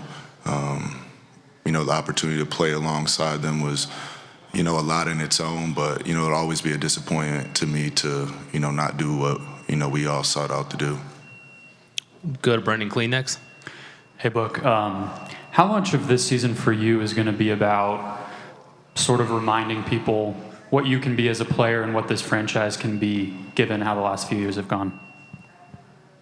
I mean, I'm trying to keep it in-house, man. We're trying to just stack days. We understand we're a young team, but we're going to make some mistakes. But I think the quicker we minimize those mistakes and making the same mistakes, we'll let our full potential be what it can be with the talent that we have, with the youth that we have. Up here to Espo. Devin, 10 years ago, you walk in this building and you have guys like Tyson Chandler, PJ Tucker, that kind of help walk you through things. Now you're going to be that guy for some of these younger guys. What did you learn from them that you can apply as you take on that role with some of these younger guys? Yeah, I'd say just being a professional, no matter what's going on. And obviously those early years weren't the prettiest either. Just still sticking with it. Not getting caught up in whatever it is, if it's media, if it's whatever's going on in the locker room, like you just have to continue to get better. And there was a lot going on early in my career, but, I was able to keep the main thing, keep it tunnel vision and, continue to work. And although we didn't get it done in 21, I was able to see it go from the bottom to, almost the top. And, it wasn't easy, but just understanding that it's an everyday grind and it starts right now. Go to the right to Kellen. Book, what's up? Kellen Olson, Arizona Sports. Good to see you. We've asked you dozens of versions of this question in the past, but for you to re-up here through several different eras and a player of your stature, it's not particularly common for a guy to stick around, whether it's because Phoenix is home now or the trust that you have in BG and Matt for this era, just on your decision to stay here in an era where we see guys moving around all the time. Yeah, guys moving around all the time and teams moving guys around, so it's a partnership and, it's a trust. And Matt came in and understood the importance of how I felt about the city and how the city feels about me. But like I just said, man, from being at the bottom and, almost getting the job done, I have unfinished business here and I know how much it would mean to this city and this organization. So, that's my job. As a leader, it's my responsibility of being a franchise player that, I have to communicate to everybody, the importance of basketball in this town and, how serious we take it. Stay on the right with Lena. The most talented man in Arizona, and quick, too, because he can go from the podium to the stage like this. And Devin Booker joining us now. This is you're in great shape already, apparently. I am. Yeah. I am. We were just talking about about 50 yards away. The first time I ever interviewed you was up in that room after you were drafted by the Suns. We were talking about Baby Book, man. It's just like it feels like it was a couple years ago. You look like a baby. I mean, you still look very young. I mean, just blow your mind. 2025 now, and this is a whole new roster. This is going to be a new experience for you this season for sure. It is. A lot of Baby Books on the team. Yeah. a lot of 22 and unders. We all got together. A lot of Shirley Temples ordered amongst the team. Nice. But yeah, man, it's crazy. It's been 10 years, obviously. Feels like 3 separate careers, honestly, from like the start to where we brought it in bubble in 21 to, now embracing this new role of, being one of the older guys and, taking on this leadership role all the way through. And it's amazing to me, Book, like when you got here, okay, he's a great shooter. He's out of Kentucky. The evolution of your game and that quick, is that something you can help these guys with? They're like, okay, yeah, this is like, another guy. Kobe was drafted out of Kentucky. He's a shooter, okay? Mm-hmm. And we didn't really know you that well at the time because you'd only played 1 year in college. How did you get on that path, and what are you going to do to help these guys get on that path as well? Yeah, I think it starts with confidence, and the confidence isn't going to come from anywhere. It's going to come from putting the hours in and putting the work in. But you just have to remain, aggressive. I think I was talking to Kobe about it too. The more hesitant you are, like the least likely you can be on the court. I think all 5 guys have to be a threat at all times in this day and age. And we just have to keep putting confidence into them at the same time too. But it comes with the work. It's an everyday thing, and it's not an on and off switch. It always has to be on. All right, I've been living vicariously through your Instagram and just kind of following your summer. So you got to tell me what your favorite part was. I mean, you threw out the first pitch at a Tigers game. I think you had Heyman with you. I don't know, Hector. I guess Hector didn't make. You were in Iceland. I did go to Iceland. That is something else. I mean, there's this shot of you. Who came up with that, by the way, where you're cupping your hands? I think we're going to see it in just a second. And all of a sudden, the volcano.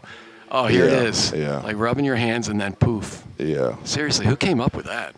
That is magical. I mean, I had the trip planned already, and it just happened the volcano became active the day before we got there. So that was like a once-in-a-lifetime thing. So a volcano, a glacier, and waterfalls all in the same day. Definitely the highlight of my summer. I just wanted when he's on the boat where it's warm and fish and like where you're getting your tan and stuff like that. Iceland looked kind of mystical and stuff like that. It was definitely mystical. I like that warm stuff. You're Saint-Tropez, south of France. You're right type. I stopped by there too. I saw something. Nice. Yeah. And all the shots too in Sedona and Flagstaff. I just love how you love northern Arizona. Aspen Corner is one of my favorite spots in the state.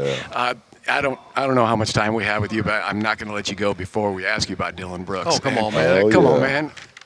Glad he's on our Yeah, side. Right? yeah, I thought I wasn't allowed to ask that question. I go, that's the number one. But what is that like when you guys first see each other as teammates?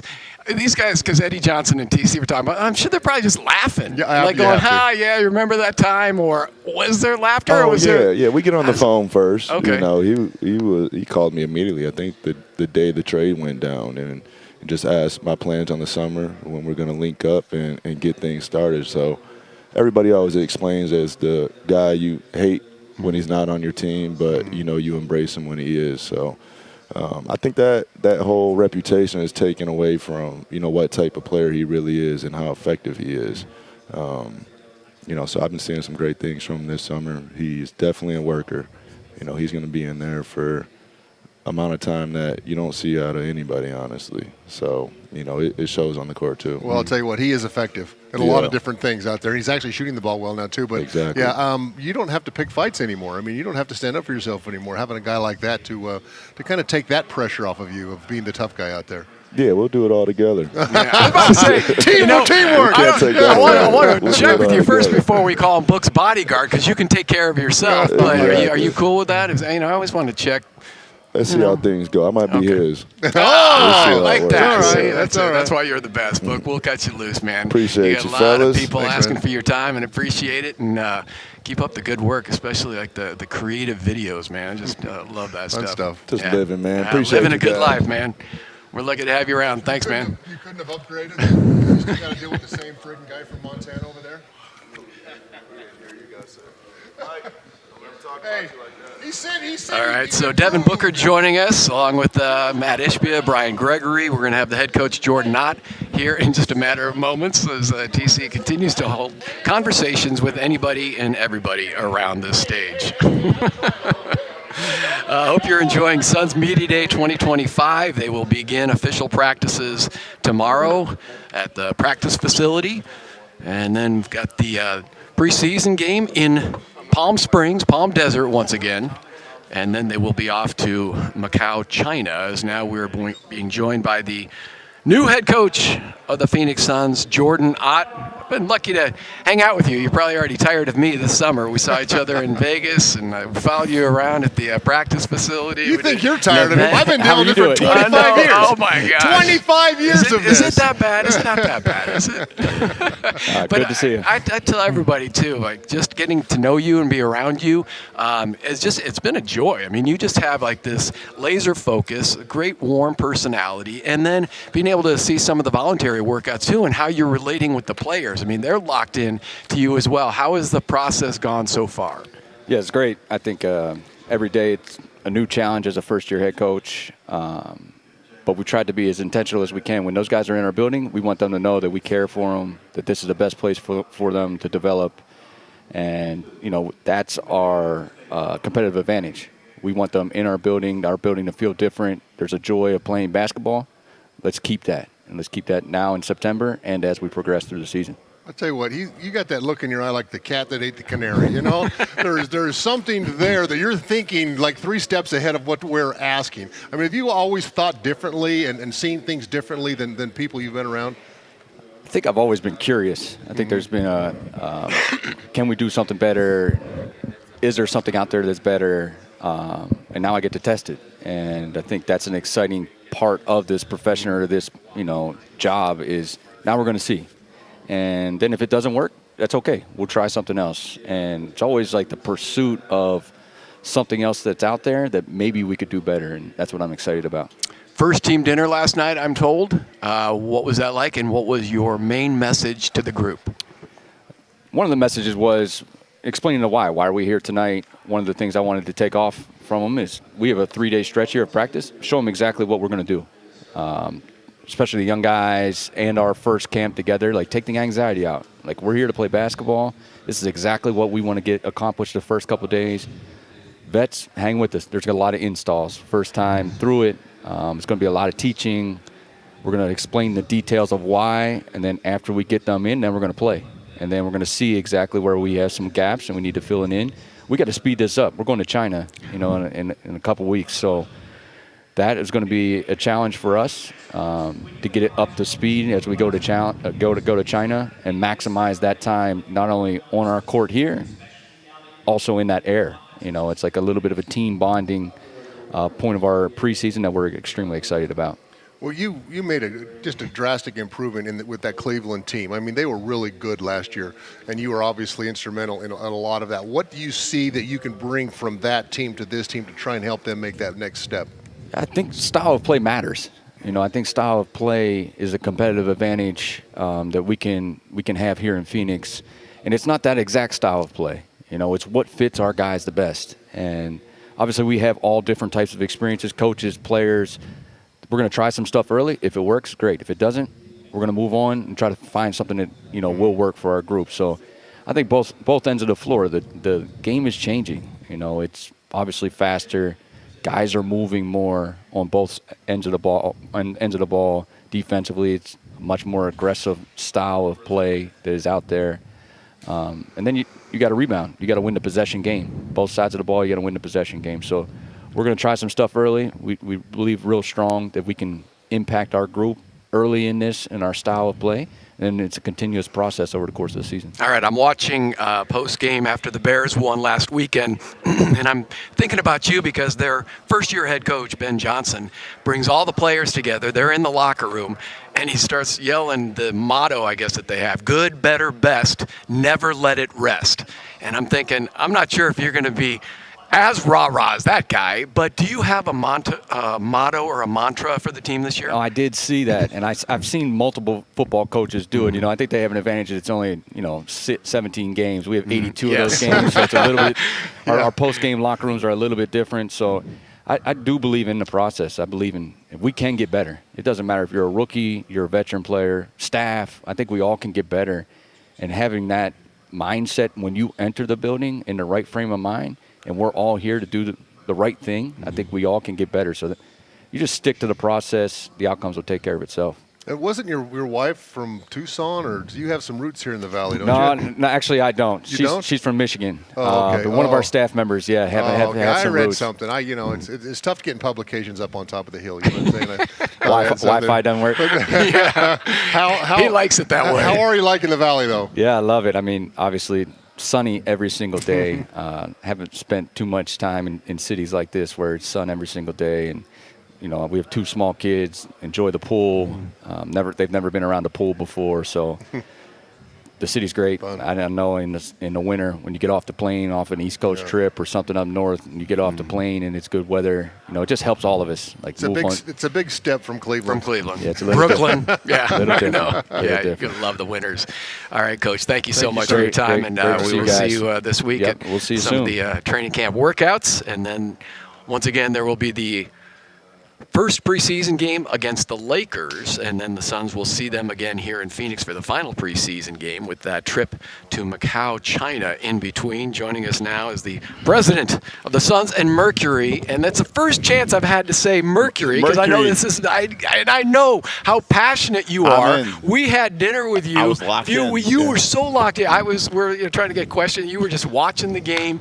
That was when they were working on getting into the playoffs, and then the 20-point comeback last night or yesterday. Yeah. So now the series tied 1-1 with Minnesota. I can't imagine the jubilation that you had watching that. It was awesome. Well, first, it's great to see you guys. It means we're here, which is awesome. We got to spend some time this summer. But the unbelievable game. You know what it's been that way all year, though. Like, there's a toughness and grit. It reminded me of watching clips of this guy, and the collective belief. And the first half was ugly.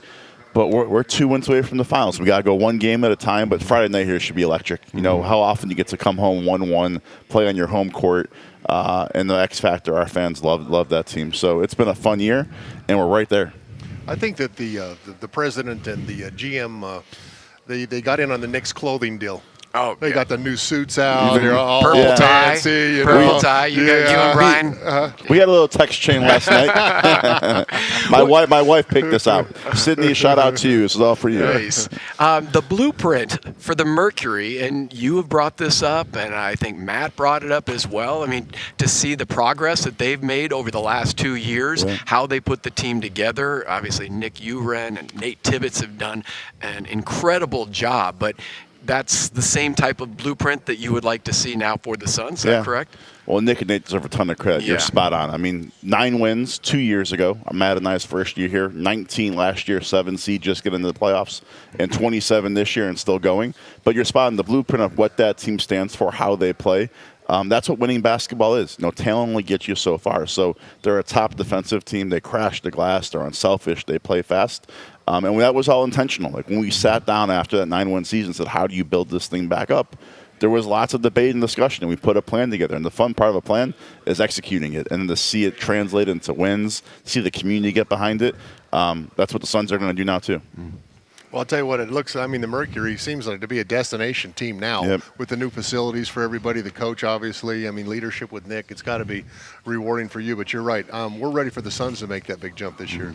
No, it's going to be a fun year. I can tell you it's been a long off season. And even from our conversations, though, the last 3 months, you've had guys here every single day. All volunteering. They don't have to be here. But the collective spirit in the gym, there's a connectivity to it. I think you guys talked to number 1 earlier, him signing that big extension. Devin, we want the team to resemble him. One of the all-time greats, became the all-time leading scorer last year. But there's a nastiness to Devin. There's a swagger to him, and he loves the game. He just loves to hoop. We have built a team that's going to resemble that. Dillon Brooks, Jaylen Green, our young guys in Kaman and Rasheer.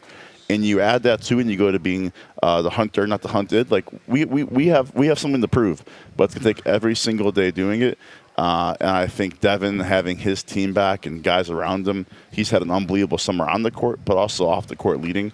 And I think you're going to see it translate on October 22nd. And maybe not just an all-star season, but another MVP caliber season. From Book in the backcourt with our next guest after you, waiting in the wings, Jaylen Green. Give us a little thumbnail sketch and scouting report on him and what you have seen from him even over the last month or so. We're so excited to have that guy here. Jaylen, first off, immensely talented. Anything you want to do on the court, he can do. He glides. Like, while you and I weren't athletes, this was a big-time athlete. The things he can do, say on a trampoline sometimes. So first off, you're just going to see how fast he can play pushing the ball. He can get a shot off whenever he wants. He's got a great step back, and he's still so young. Like, we think there's significantly more to his growth, and him being around Devin's going to be great. We're going to push him defensively to guard. We think he took strides defensively, but he has the whole offensive package, and at the end of the day, it's a make-or-miss sport. You get guys who can get shots off and hit him in tough shots, and look, we both saw him kill us the last couple of years in Houston. I feel like every time he shot it, the ball went in. I'm excited to have that on our team this year. Yep.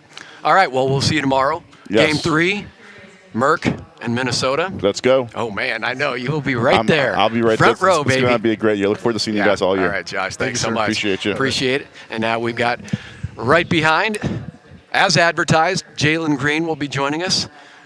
New Suns guard from the Houston Rockets. Man, it's crazy when you make changes like this on the roster and players that you've been watching the last 3 or 4 years. Now for the first time, I see them walk up wearing a Suns jersey with the number 4. I quickly think about Michael Finley. He was one of the number 4 guys. Yeah. Jaylen, welcome to Phoenix. I appreciate it. I know everybody's very excited to see you. Your athleticism, your connection with Devin Booker. How has that relationship grown to this point already, just after the last month or so of workouts? It's been good. Me and Book got a chance to connect. We in the gym together, and off the court we got time to kick it. So it's naturally happened, and I think it's gonna be good. Are you really excited? Yeah, I am. Because I know you were a little disappointed. And I was when I got traded too. It was like, okay, my team just gave up on me. But what's happening here with these guys embracing this style of play, playing with a guy like Devin Booker, coming to the Valley of the Sun? What are your thoughts? Like you said, at first it was disappointing. It wasn't disappointing. It was more shocking, and you kind of get over it, especially with the whole situation that they're excited to have me here, and that's a good feeling. Well, it's got to be disappointing for you a little bit because you used to average about 35 a game against the Suns, and now you're not going to be able to play against. Now the you can Suns. do that against the Rockets. Fine if you do that against the Rockets. We're good with that. We got a team. We got to pick a team to do that against now. But the good thing is we're going to be in the home arena doing that, and I love shooting in here, so it's gonna be a good one. Tell us a little bit about your teammate Dillon. Everybody's talking about Dillon the villain, Dillon the this. Tell us about him from the inside, knowing him, teammate perspective. Teammate perspective, knowing him. I mean, he's a great dude. He cares about his people, and He takes his job serious. You know, he takes on that villain role. He takes it very serious about locking in and going against the best player on the floor each night. You can learn from him, especially with like film and stuff like that. He helps you break it down and just understand what's to come. So I picked up on a lot of good habits from him over the years, and just that mentality, how he carries the game every game. And he's done that with Memphis. He's done that with Houston, and he ain't gonna change. He's gonna bring it here too. Just a couple minutes ago, Devin Booker was talking about the team getting together in northern Arizona, having some Shirley Temples, but kind of like a team gathering, some bonding. I love the smile. What went on there that you can tell us, and how did that draw this team closer? I mean, it was a team bonding event, and you know, we got young guys on the team. We got rookies on the team. They had ordered some Shirley Temples, and man, Book like, man, let me get a man drink, you know, a drink, man. There you go. And so yeah, me and Zay followed up with some wine, and you know, it was a good night to kick it and just get to know each other. We went out in Flagstaff, and that was my first time there. That elevation there is crazy. Yeah, I know, hour and a half away, and then all of a sudden you're up in the forest. Yeah, that's what they was telling me, that you could go from the snow up there to coming back down here to the heat, which is crazy. I ain't never heard of nothing like that before. Book's got a pretty nice spread. Yeah, it's smooth up there. It's a good spot. It's very low and quiet out there. He's big into golf. Are you going to take that up? Is that something you've I just went golfing. dabbled in? Yeah. I just went golfing yesterday. I'm terrible. I'm gonna stick to basketball. Or just go to Top Golf. Top Golf, they don't keep your score. Yeah, they don't keep your score. Yeah, but it's embarrassing if you whiff on one and somebody's watching there, especially when they've had a couple of adult beverages and they're pointing it out. Yeah, for real. When everybody asks about how is this new backcourt going to succeed and work together and be productive, how do you answer that question when other people, friends, family, guys that you've played with, like with you and Book in the backcourt, why will that work?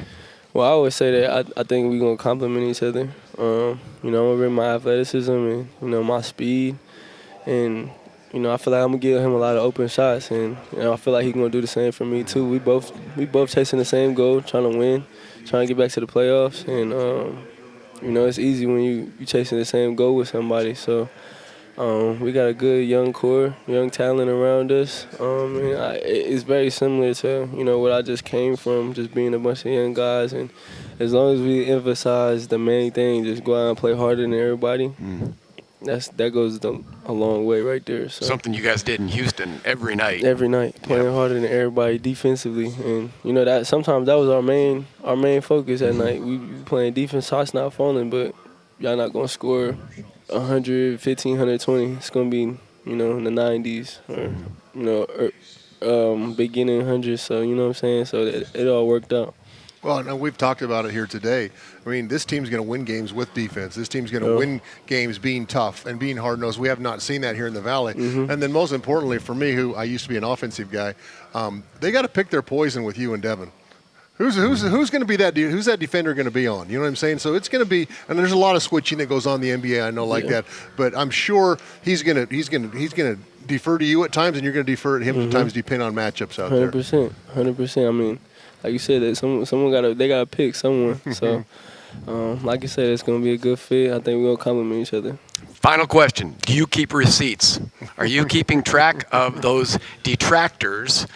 Whether it be your game or the expectations, the lower expectations for the Suns in terms of win totals. I mean, there's a lot of discussion out there, a lot of different opinions. Is that something you follow and you can't wait at the end of the season to go, yeah, I remember this is what you guys said? Always. You always got to keep receipts. That fuels the fire, and that's a little, inside goal, fight, whatever you want to call it, just to battle against something and keep that in the back of your head. So I always keep receipts about everything. And I think when I saw you in Vegas, too, you were behind the camera. Somebody else was being interviewed, and you were kind of knocking something off. It was like there was a chip on your shoulder. I think that's what the message was, right? Yeah, for sure. There's a big chip, man. Yep. We're gonna handle business this year. I love it, man. I love all of that and the smile on your face. Welcome to Phoenix. I appreciate it. All right, your former teammate is up next. So go ahead and hand the headset over to Dillon Brooks. Good to meet you. This is so much fun. It's just bring them in one after the other. Oh man, Dill, before we get started, Yeah. One of my first memories of you, again, because you played in the Pac-10, 12, I don't know how many 12. were in the Pac-12 then. Yeah. But Bobby Hurley was on the radio, and this was going into your draft, your NBA draft.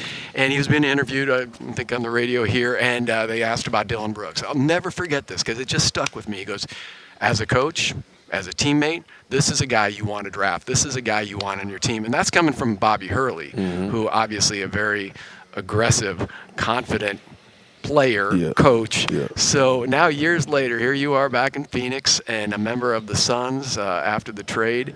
What were your initial emotions when you found out you were coming here to Phoenix and then being a teammate of Devin Booker as you guys have had your battles over the years? It was mixed feelings. You know, I was sad because I'm leaving a great team that, you know, me and Fred helped build.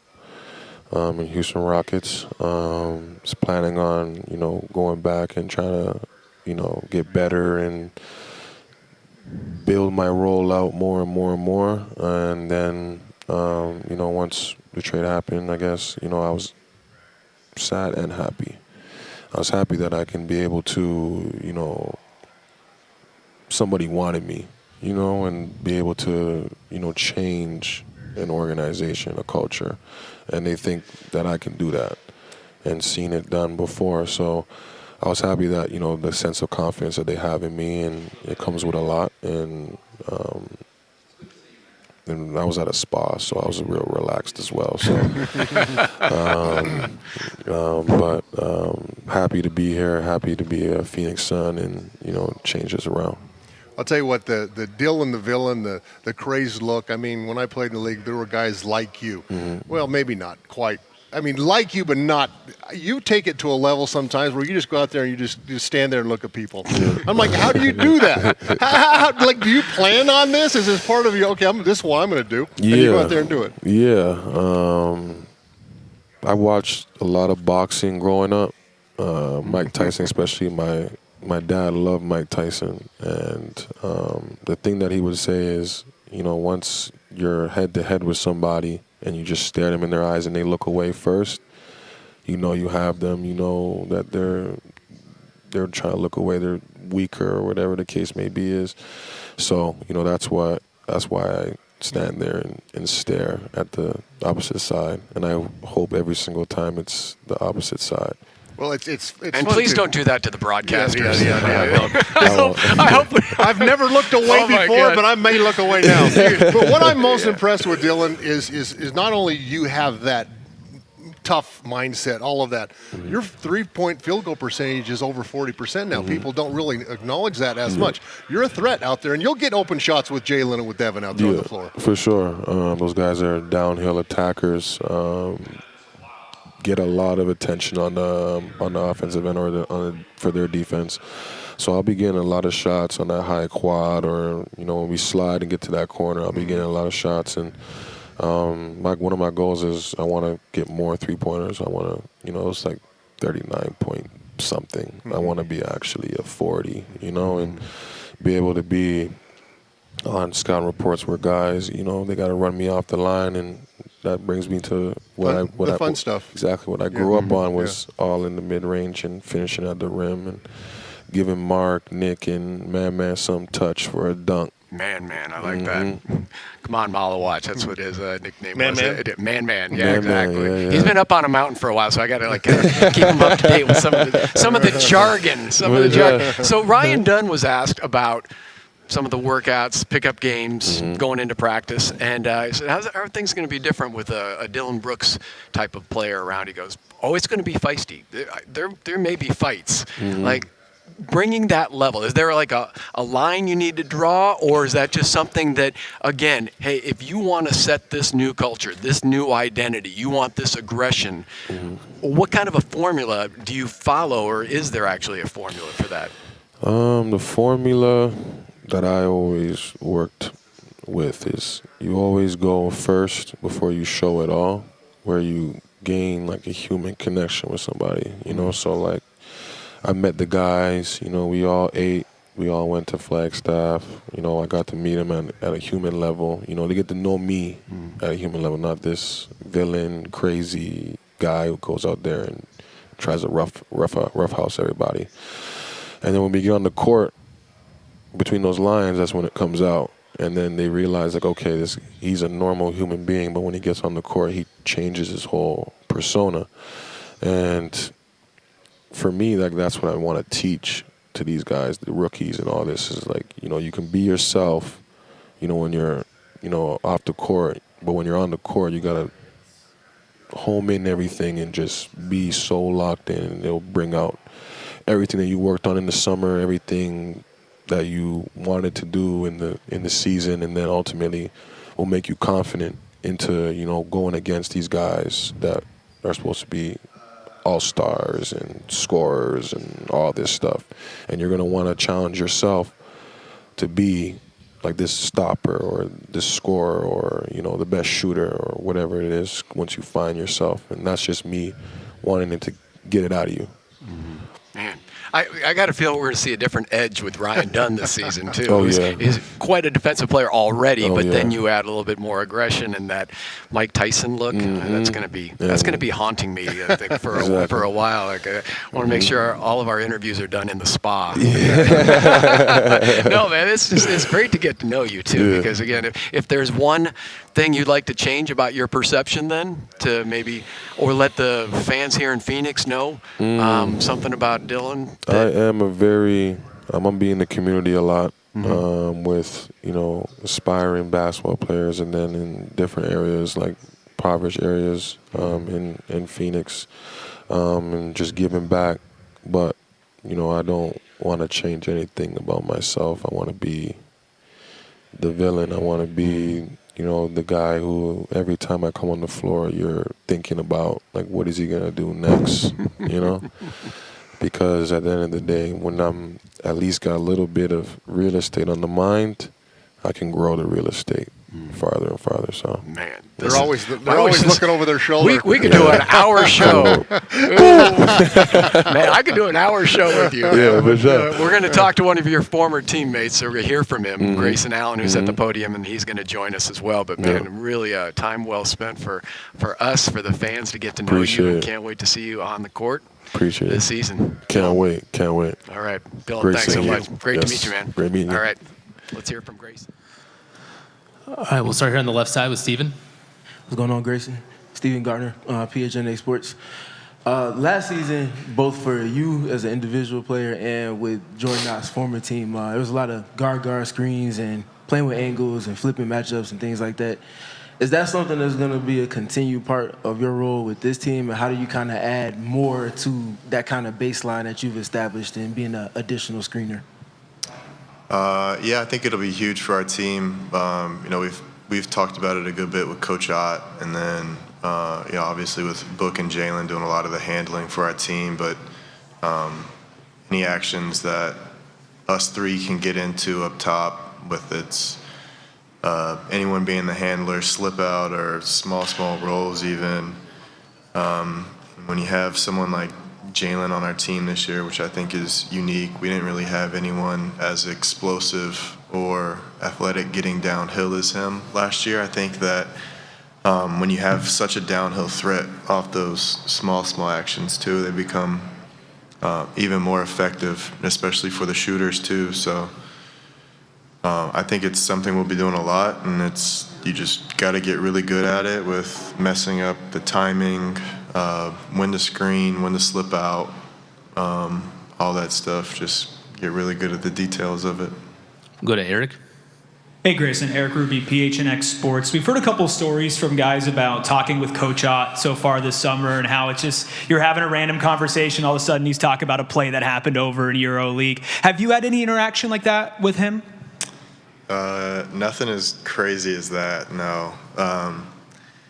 He is just one of those guys, though, that, in your first conversation you have with him, you can tell he's got a very smart basketball mind. And, even when we're playing pickup or anything we do in practice, like you mentioned one play that happened in pickup, and he knows exactly what you're talking about, even though he's not out there coaching it. So he's very smart, obviously, and he pays attention to the details of the game, and you pick on that very quickly when you talk to him.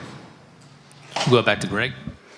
Back here with Mark Williams, the new Suns center, coming over from Charlotte, and I guess you can't shake Nick Richards. We were just talking about that. You guys spent 2.5 seasons together. But, I mean, for you, Mark, it's got to be nice to have a familiar face as you come to a new team, a new city. Has he helped with that transition? Yeah, definitely. It always makes your life easier when you know somebody. But, yeah, he can't get rid of me. Well, I don't. Is it genuine? Because now he lost his spot again. You know, do I really have to go act like I like him when he's taking my job from me once again? You know, You guys can split minutes. I'm sure you did that before, and especially with the new coach, because it sounds like the intensity of not just practices but in game, the pressure that he wants to apply defensively, and then on the rim. TC's been talking so much too about like offensive rebounding, which was kind of non-existent the past couple of years. Yeah. I would just say, playing with that aggression, that force on both sides of the ball. But, it's been great. Coach Ott's been great. Obviously, like I said earlier, Nick being around has been helpful too. So I'm really excited for the year.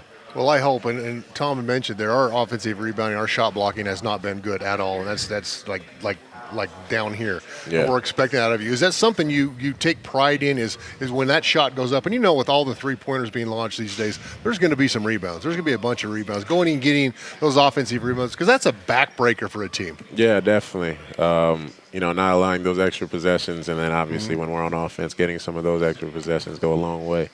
I averaged over 10 last year. I want to continue that trend, average even more this year. So being a force around the rim. So you've been dedicating your time to strength and conditioning during this off season. What factors play into that, and what are kind of your hopes in terms of your physical well-being moving into the season and going through a full 82-game schedule? Yeah, I think just putting my body in the best position to endure a whole season. Obviously, last year I was out the first quarter of the season with my foot. So now really just having a full summer, really preparing my body for that, especially my lower body, my conditioning, doing all those things to put myself in the best position to endure the season. So I'm really excited for that. I feel like the staff's done a great job with me putting a great plan in place and just being ready. So is it all the way from what you eat, body, body mass, body weight? I mean, is there, the weight you're at, you look great. Is that the weight you kind of want to stay at? Yeah, for sure. Not being heavy, per se, but being strong. I feel like I've gained, a lot of strength, my core, my lower half, upper body, really everything. But at the same time, being mobile, being fluid, still being able to have that quick twitch around the rim. Got it. All those sort of things. We like dunks too. Yeah, love dunks. You see plenty of those. It's crazy too because you've been in the NBA for 4 seasons. I'm going in my 4th year. I know, but you and Jaylen are still both 23 years of age. Yeah, crazy. Do you feel like it's a fresh start for not just yourself but Jaylen as well? Yeah, for sure. I think both of us. Him obviously leaving Houston. They had a great year last year. Him coming here, having something to prove, me having something to prove as well. Showing I'm able, to be out on the floor and being that force on both sides of the ball for a full season. I think really the whole team, guys that have been traded here, all are trying to prove that, they belong. They're, those caliber of guys. So I think, we're going to be better than a lot of people think. I'll tell you what, it's going to be exciting to have you to start the season, have a rebounder out there who's going to go out and get, 10 or 15 of these things every single game, block some shots. So we're excited to have you, big fella. Yes, It's been good to see you at the Mercury games. Your older sister Elizabeth playing in Chicago, so great stuff. We're going to see plenty of you, and also I'm sure you're glad you have a fellow Dookie on the roster because he's coming up next right behind you, Grayson Allen. So maybe we'll hear some more secrets about Mark Williams from the Blue Devil. Thank you so much. Appreciate it. Appreciate it. Go ahead and just hand that off to the Devil, to the Blue Devil. Mark Williams joining us, and now Grayson Allen. The chiseled Grayson Allen. I was going to say. Dang, man, these guys are so. What's the deal, man? How about that? Look at you. Woo. Good. There's no more baby Nurk this year. Oh, man. I'm not sure he really appreciated that last year, but man, you look in great shape. What was the focus of training this past summer? A lot of conditioning this summer. Yeah, I had a conversation early in the summer with BG, Brian Gregory, about the way NBA is just rapidly changing, and that I feel like conditioning is almost turning into one of the most important skills you can have out there on the court with how like people are asking guys to pick up full, play fast, change ends quick, crash the offensive glass, make multiple movements and cuts offensively, and to do all that and to be effective, like you got to be in great shape. So yeah, when do you take a breath? I used to do that on the defensive end. and still have the feathery 3-point touch, which you have, right? That's a big part of it. You got to be able to do a lot out there. So how is it? It's got to be. I mean, the difference right now going into this, what it is now and what it was even going into last season.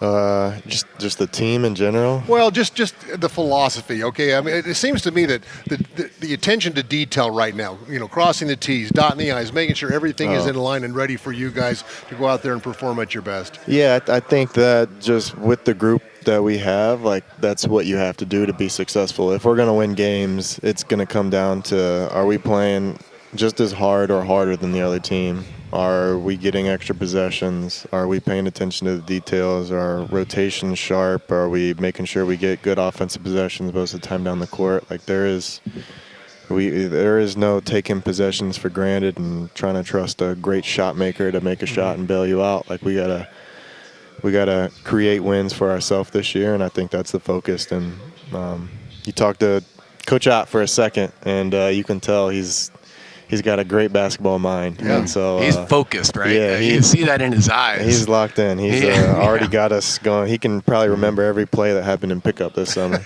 Wow. He's that kind of a savant. So 3 rookies, and you got Dillon and Jaylen coming in, and the fellow Dookie, Mark Williams. I want to ask you about Mark, because obviously you're still very well connected to the Duke program and probably followed his progress. Tell us about Mark and what he can add to this team. He was talking about working on his strength and conditioning and obviously his health this season. But when in shape, when healthy, how big of an impact? Because in talking to some of the members of the front office, they think he can be a real star, one of the top 5 centers in the NBA. Yeah, I mean, he's just from playing against him, like he's a great rim protector. And if it's not blocking shots, it's altering shots. He's one of those guys you can kind of – he allows you to pressure up onto the ball. Like your defense can get a lot more aggressive when you have a guy like that behind you, because it's not, if they're shooting a contested layup against Mark, it's not a good shot for their offense. So if we can pressure up teams and force them into that, that's good for us. And offensively, having a guy like that who's a lob threat, a great finisher at the rim, that adds another a level to any pick and roll offense, or when we get into multiple driving kicks. Like if you get paint touches, to have a guy you can just throw it up there, let him go get it and finish it. He talked about his own quick twitch muscles around the rim, and seeing him and watching him, he catches and finishes quick. Yeah. I mean, and he's big. And so, I mean, that's got to be a good option for you, because you're just like, okay, here's an assist. Just throw it to the big guy inside of 5 feet, and he's going to throw it down on somebody. It makes it a much easier read in the paint when you're just waiting for their center to step up a little bit, and then you can throw it up or drop it off to him, and it's 2 points. What was your summer highlight with Emsley, Morgan, the Pups, getting out of town, or where? Yeah. We took 3 main trips this summer. I think the favorite for everyone was Hawaii, and I think we actually had the dogs out in Hawaii too, which was really cool. Oh wow. But that was Emsley finally started to play in the sand and not try to eat it. So I think that was a big day. That is what I was looking for. Don't eat it. No, don't eat it. Yeah, she had a lot more fun in Hawaii than other beaches she's been to. That is great, fun. man. Yeah. I'm sure you are just an awesome girl dad. Thank you. We're always going to be bringing up Emsley because she was born while you've been here with us, and to see that progression as player, dad, husband, it's really fun to watch. And looking forward to the season. Appreciate you as Thanks, always. guys. You look great. Yeah. Thank you. Yeah. I love all the demands that, talking to Brian Gregory, we want you to, pick up full court. We want you to help seal the paint. As Ryan Dunn joins us now, this guy has been, there was no off season. There was no off season for you. I mean, you and Oso Never were off season. everywhere. everywhere. I mean, you in talk the about city and I thought Devin Booker was the face of the franchise.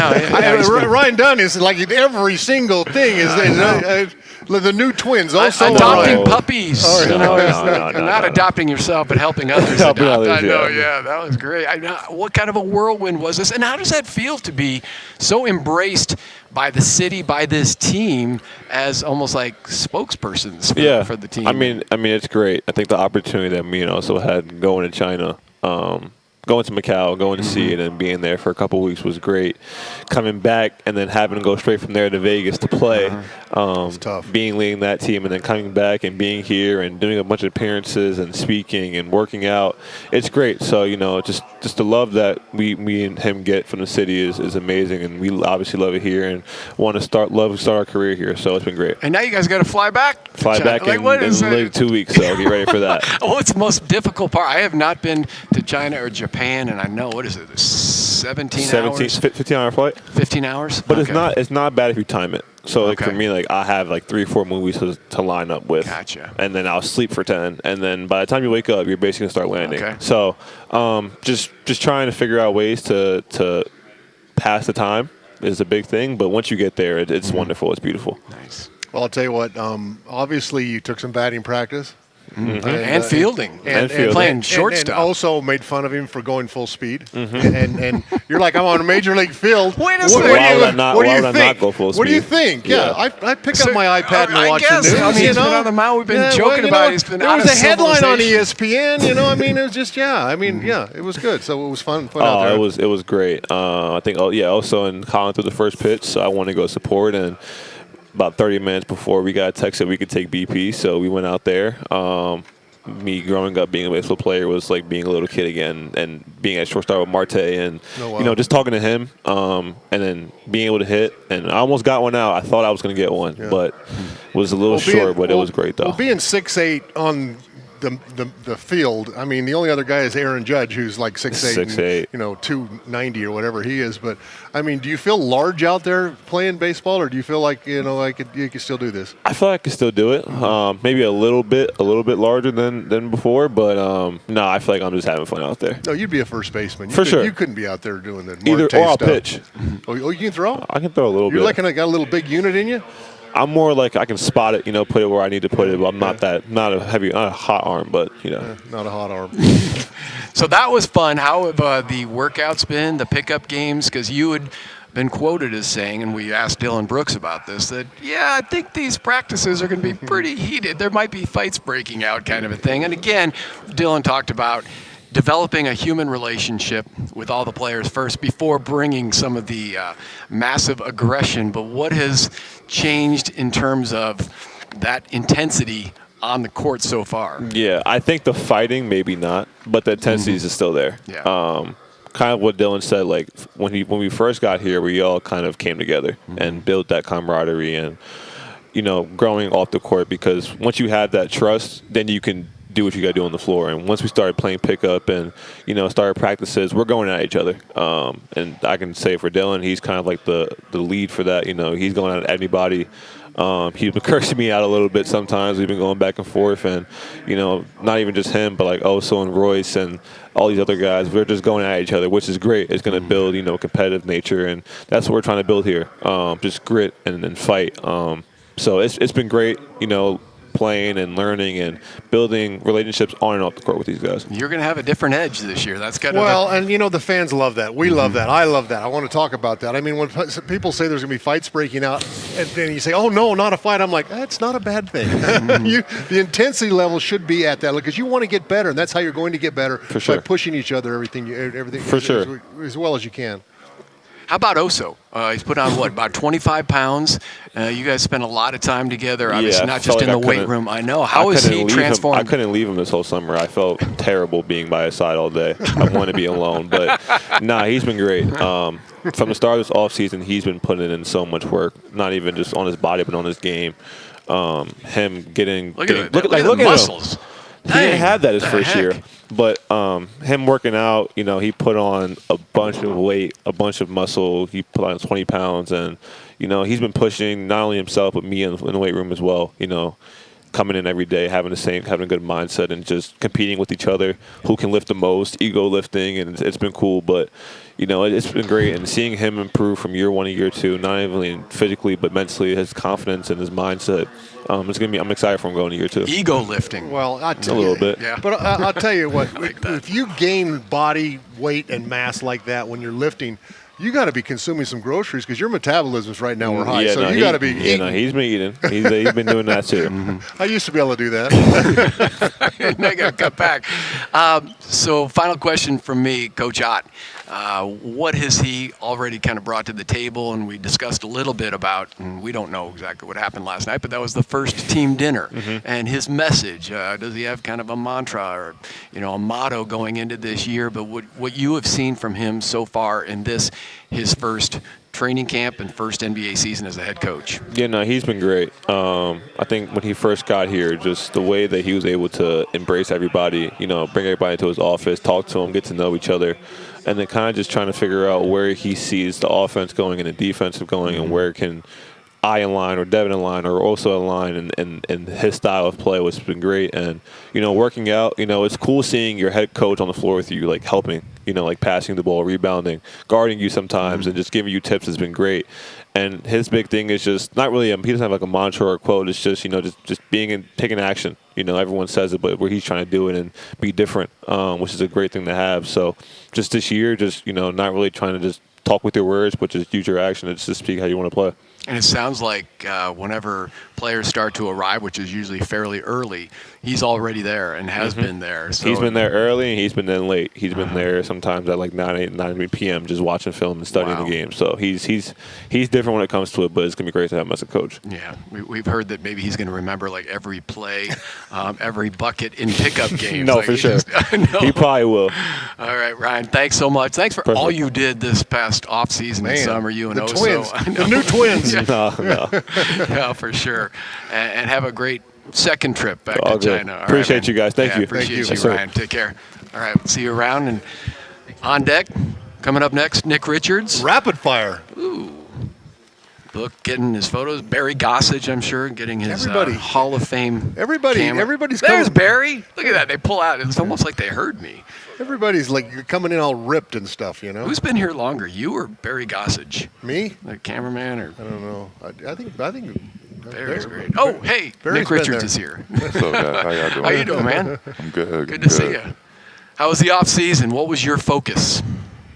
Man, I was in market most of the off season, so I got to be a part of this Arizona Heat all summer. But for the focus, man, just trying to get stronger, be in a better situation that we were in last year. For me personally, try to build on what we were doing. Just be more focused. I would just say that overall. How about 3 7-footers on the team? Yeah, I mean, that doesn't happen. And this team is lack. We've talked about it a lot. The rebounding, the offensive rebounding, the rim protection. You three have got to be taking it personal now that, okay, we're going to change this whole thing. Oh, yeah, for sure. I mean, for me personally, it didn't really end up the way I wanted it to end up. When I got traded here mid-season, we had expectations of making the playoffs, and I think that not just me, but everybody else on the team is taking that personally, and we're using that as motivation, to get better individually. Hopefully we can make a playoff push.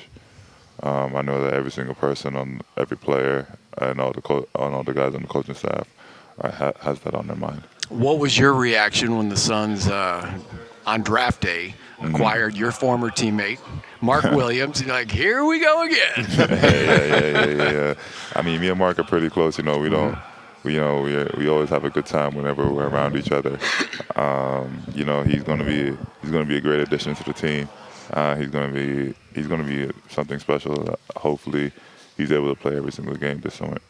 What makes him special? What makes him stand out to you? I mean, for me, the one attribute of his game that a lot of people, well, for me that I find really amazing is his hands. He has really good hands around him. LaMelo, he has these. Whenever we were in Charlotte, LaMelo has these, fancy passes, but Mark was always able to catch every single one of them. So I would say Mark's hands is probably his strongest attribute. So when you're out there on the floor against him, is he your friend? I think that smile says it all.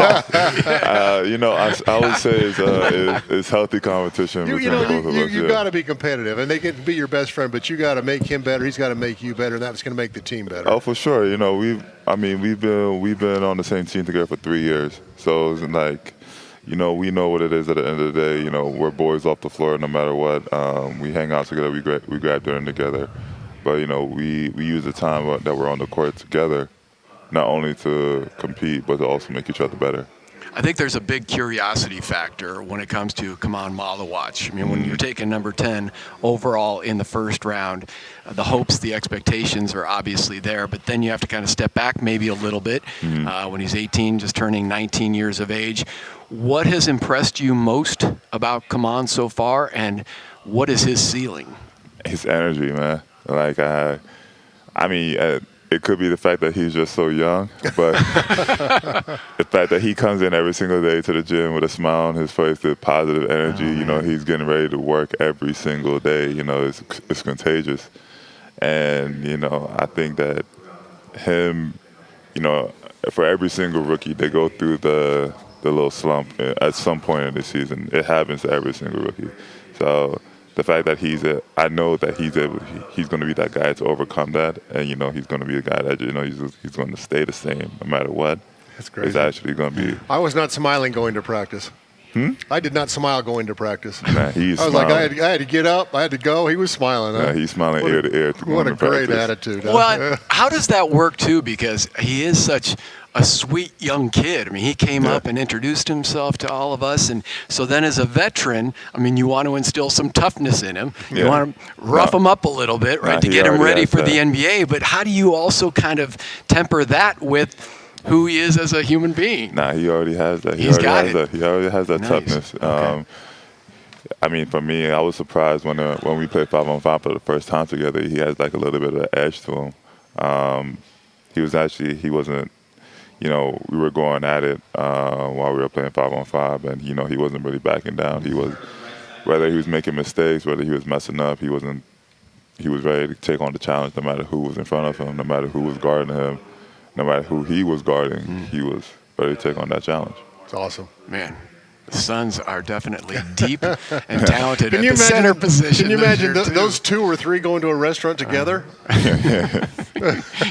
Get your order in early, too, by the way. Nick, thank you so much, Thanks, man. Nick. Really appreciate it. You, Great man. to have For you sure. back this season. Looking forward to it. All right, appreciate you. Yep. Have a good one. All right, TC, that's going to do it. That's it? I know. So we usually do TC's top 5. Yeah. You got top 2 there. I'm going to give you top 2 interviews that you enjoyed the most. I'm probably going with those 2 right now. Dillon Brooks, I tell you what, he blew me away. Yeah, it was impressive. It really was, all the way from Mike Tyson, learned to stare, Right? and if they looked away. Oh, my goodness. But when Devin Booker said, I might have his back a little bit, too. Mm-hmm. Book likes having that chip. Book likes being, a person you can't push around or take advantage of. And so he's going to be, like Book said, it'll be a team effort on that on the toughness side. Yeah. All right. One final takeaway for you after the conversations with Matt Ishbia and Brian Gregory and Jordan Ott and Bartlestein and all the players as you move into the 25-26 season. For me, it's just, I mentioned breath of fresh air. It really is. It's what the fans needed. The joy was gone last year. Everybody's talked about that. The effort wasn't there. And it's just with the new faces that have come in here and legitimate personalities, good people, genuine people. Yeah, absolutely. And their condition. Their arms, their shape. They look like they're in tremendous shape. But Coach Ott, he's got that look in his eyes like he's thinking ahead of you right now. And I love that about him, that he's going to get the most out of these guys in a lot of different ways and think outside that coaching box. Coach Matt Ishbia said the coaches they had before were wanting to do it the way they had done it before and had success. He's looking to pave a new way forward. And I think the NBA has kind of gone that way. Yep. Well, it's going to be fun. Yeah. Hopefully it goes from good, better, best. Never let it rest. That was the Ben Johnson call. So it's a new coach, new regime, new players, and we'll be back at it. First preseason game. I've missed you so much. No, you haven't. You never return my texts. You never do. And then we find out you've got internet at the cabin, and you're like, yeah, we put a little Starlink in up there last year. You're my Starlink. You're my link to stardom. Appreciate it. Man. And like I said, the legend is back. Steve Nash, senior advisor. I'll end where we began.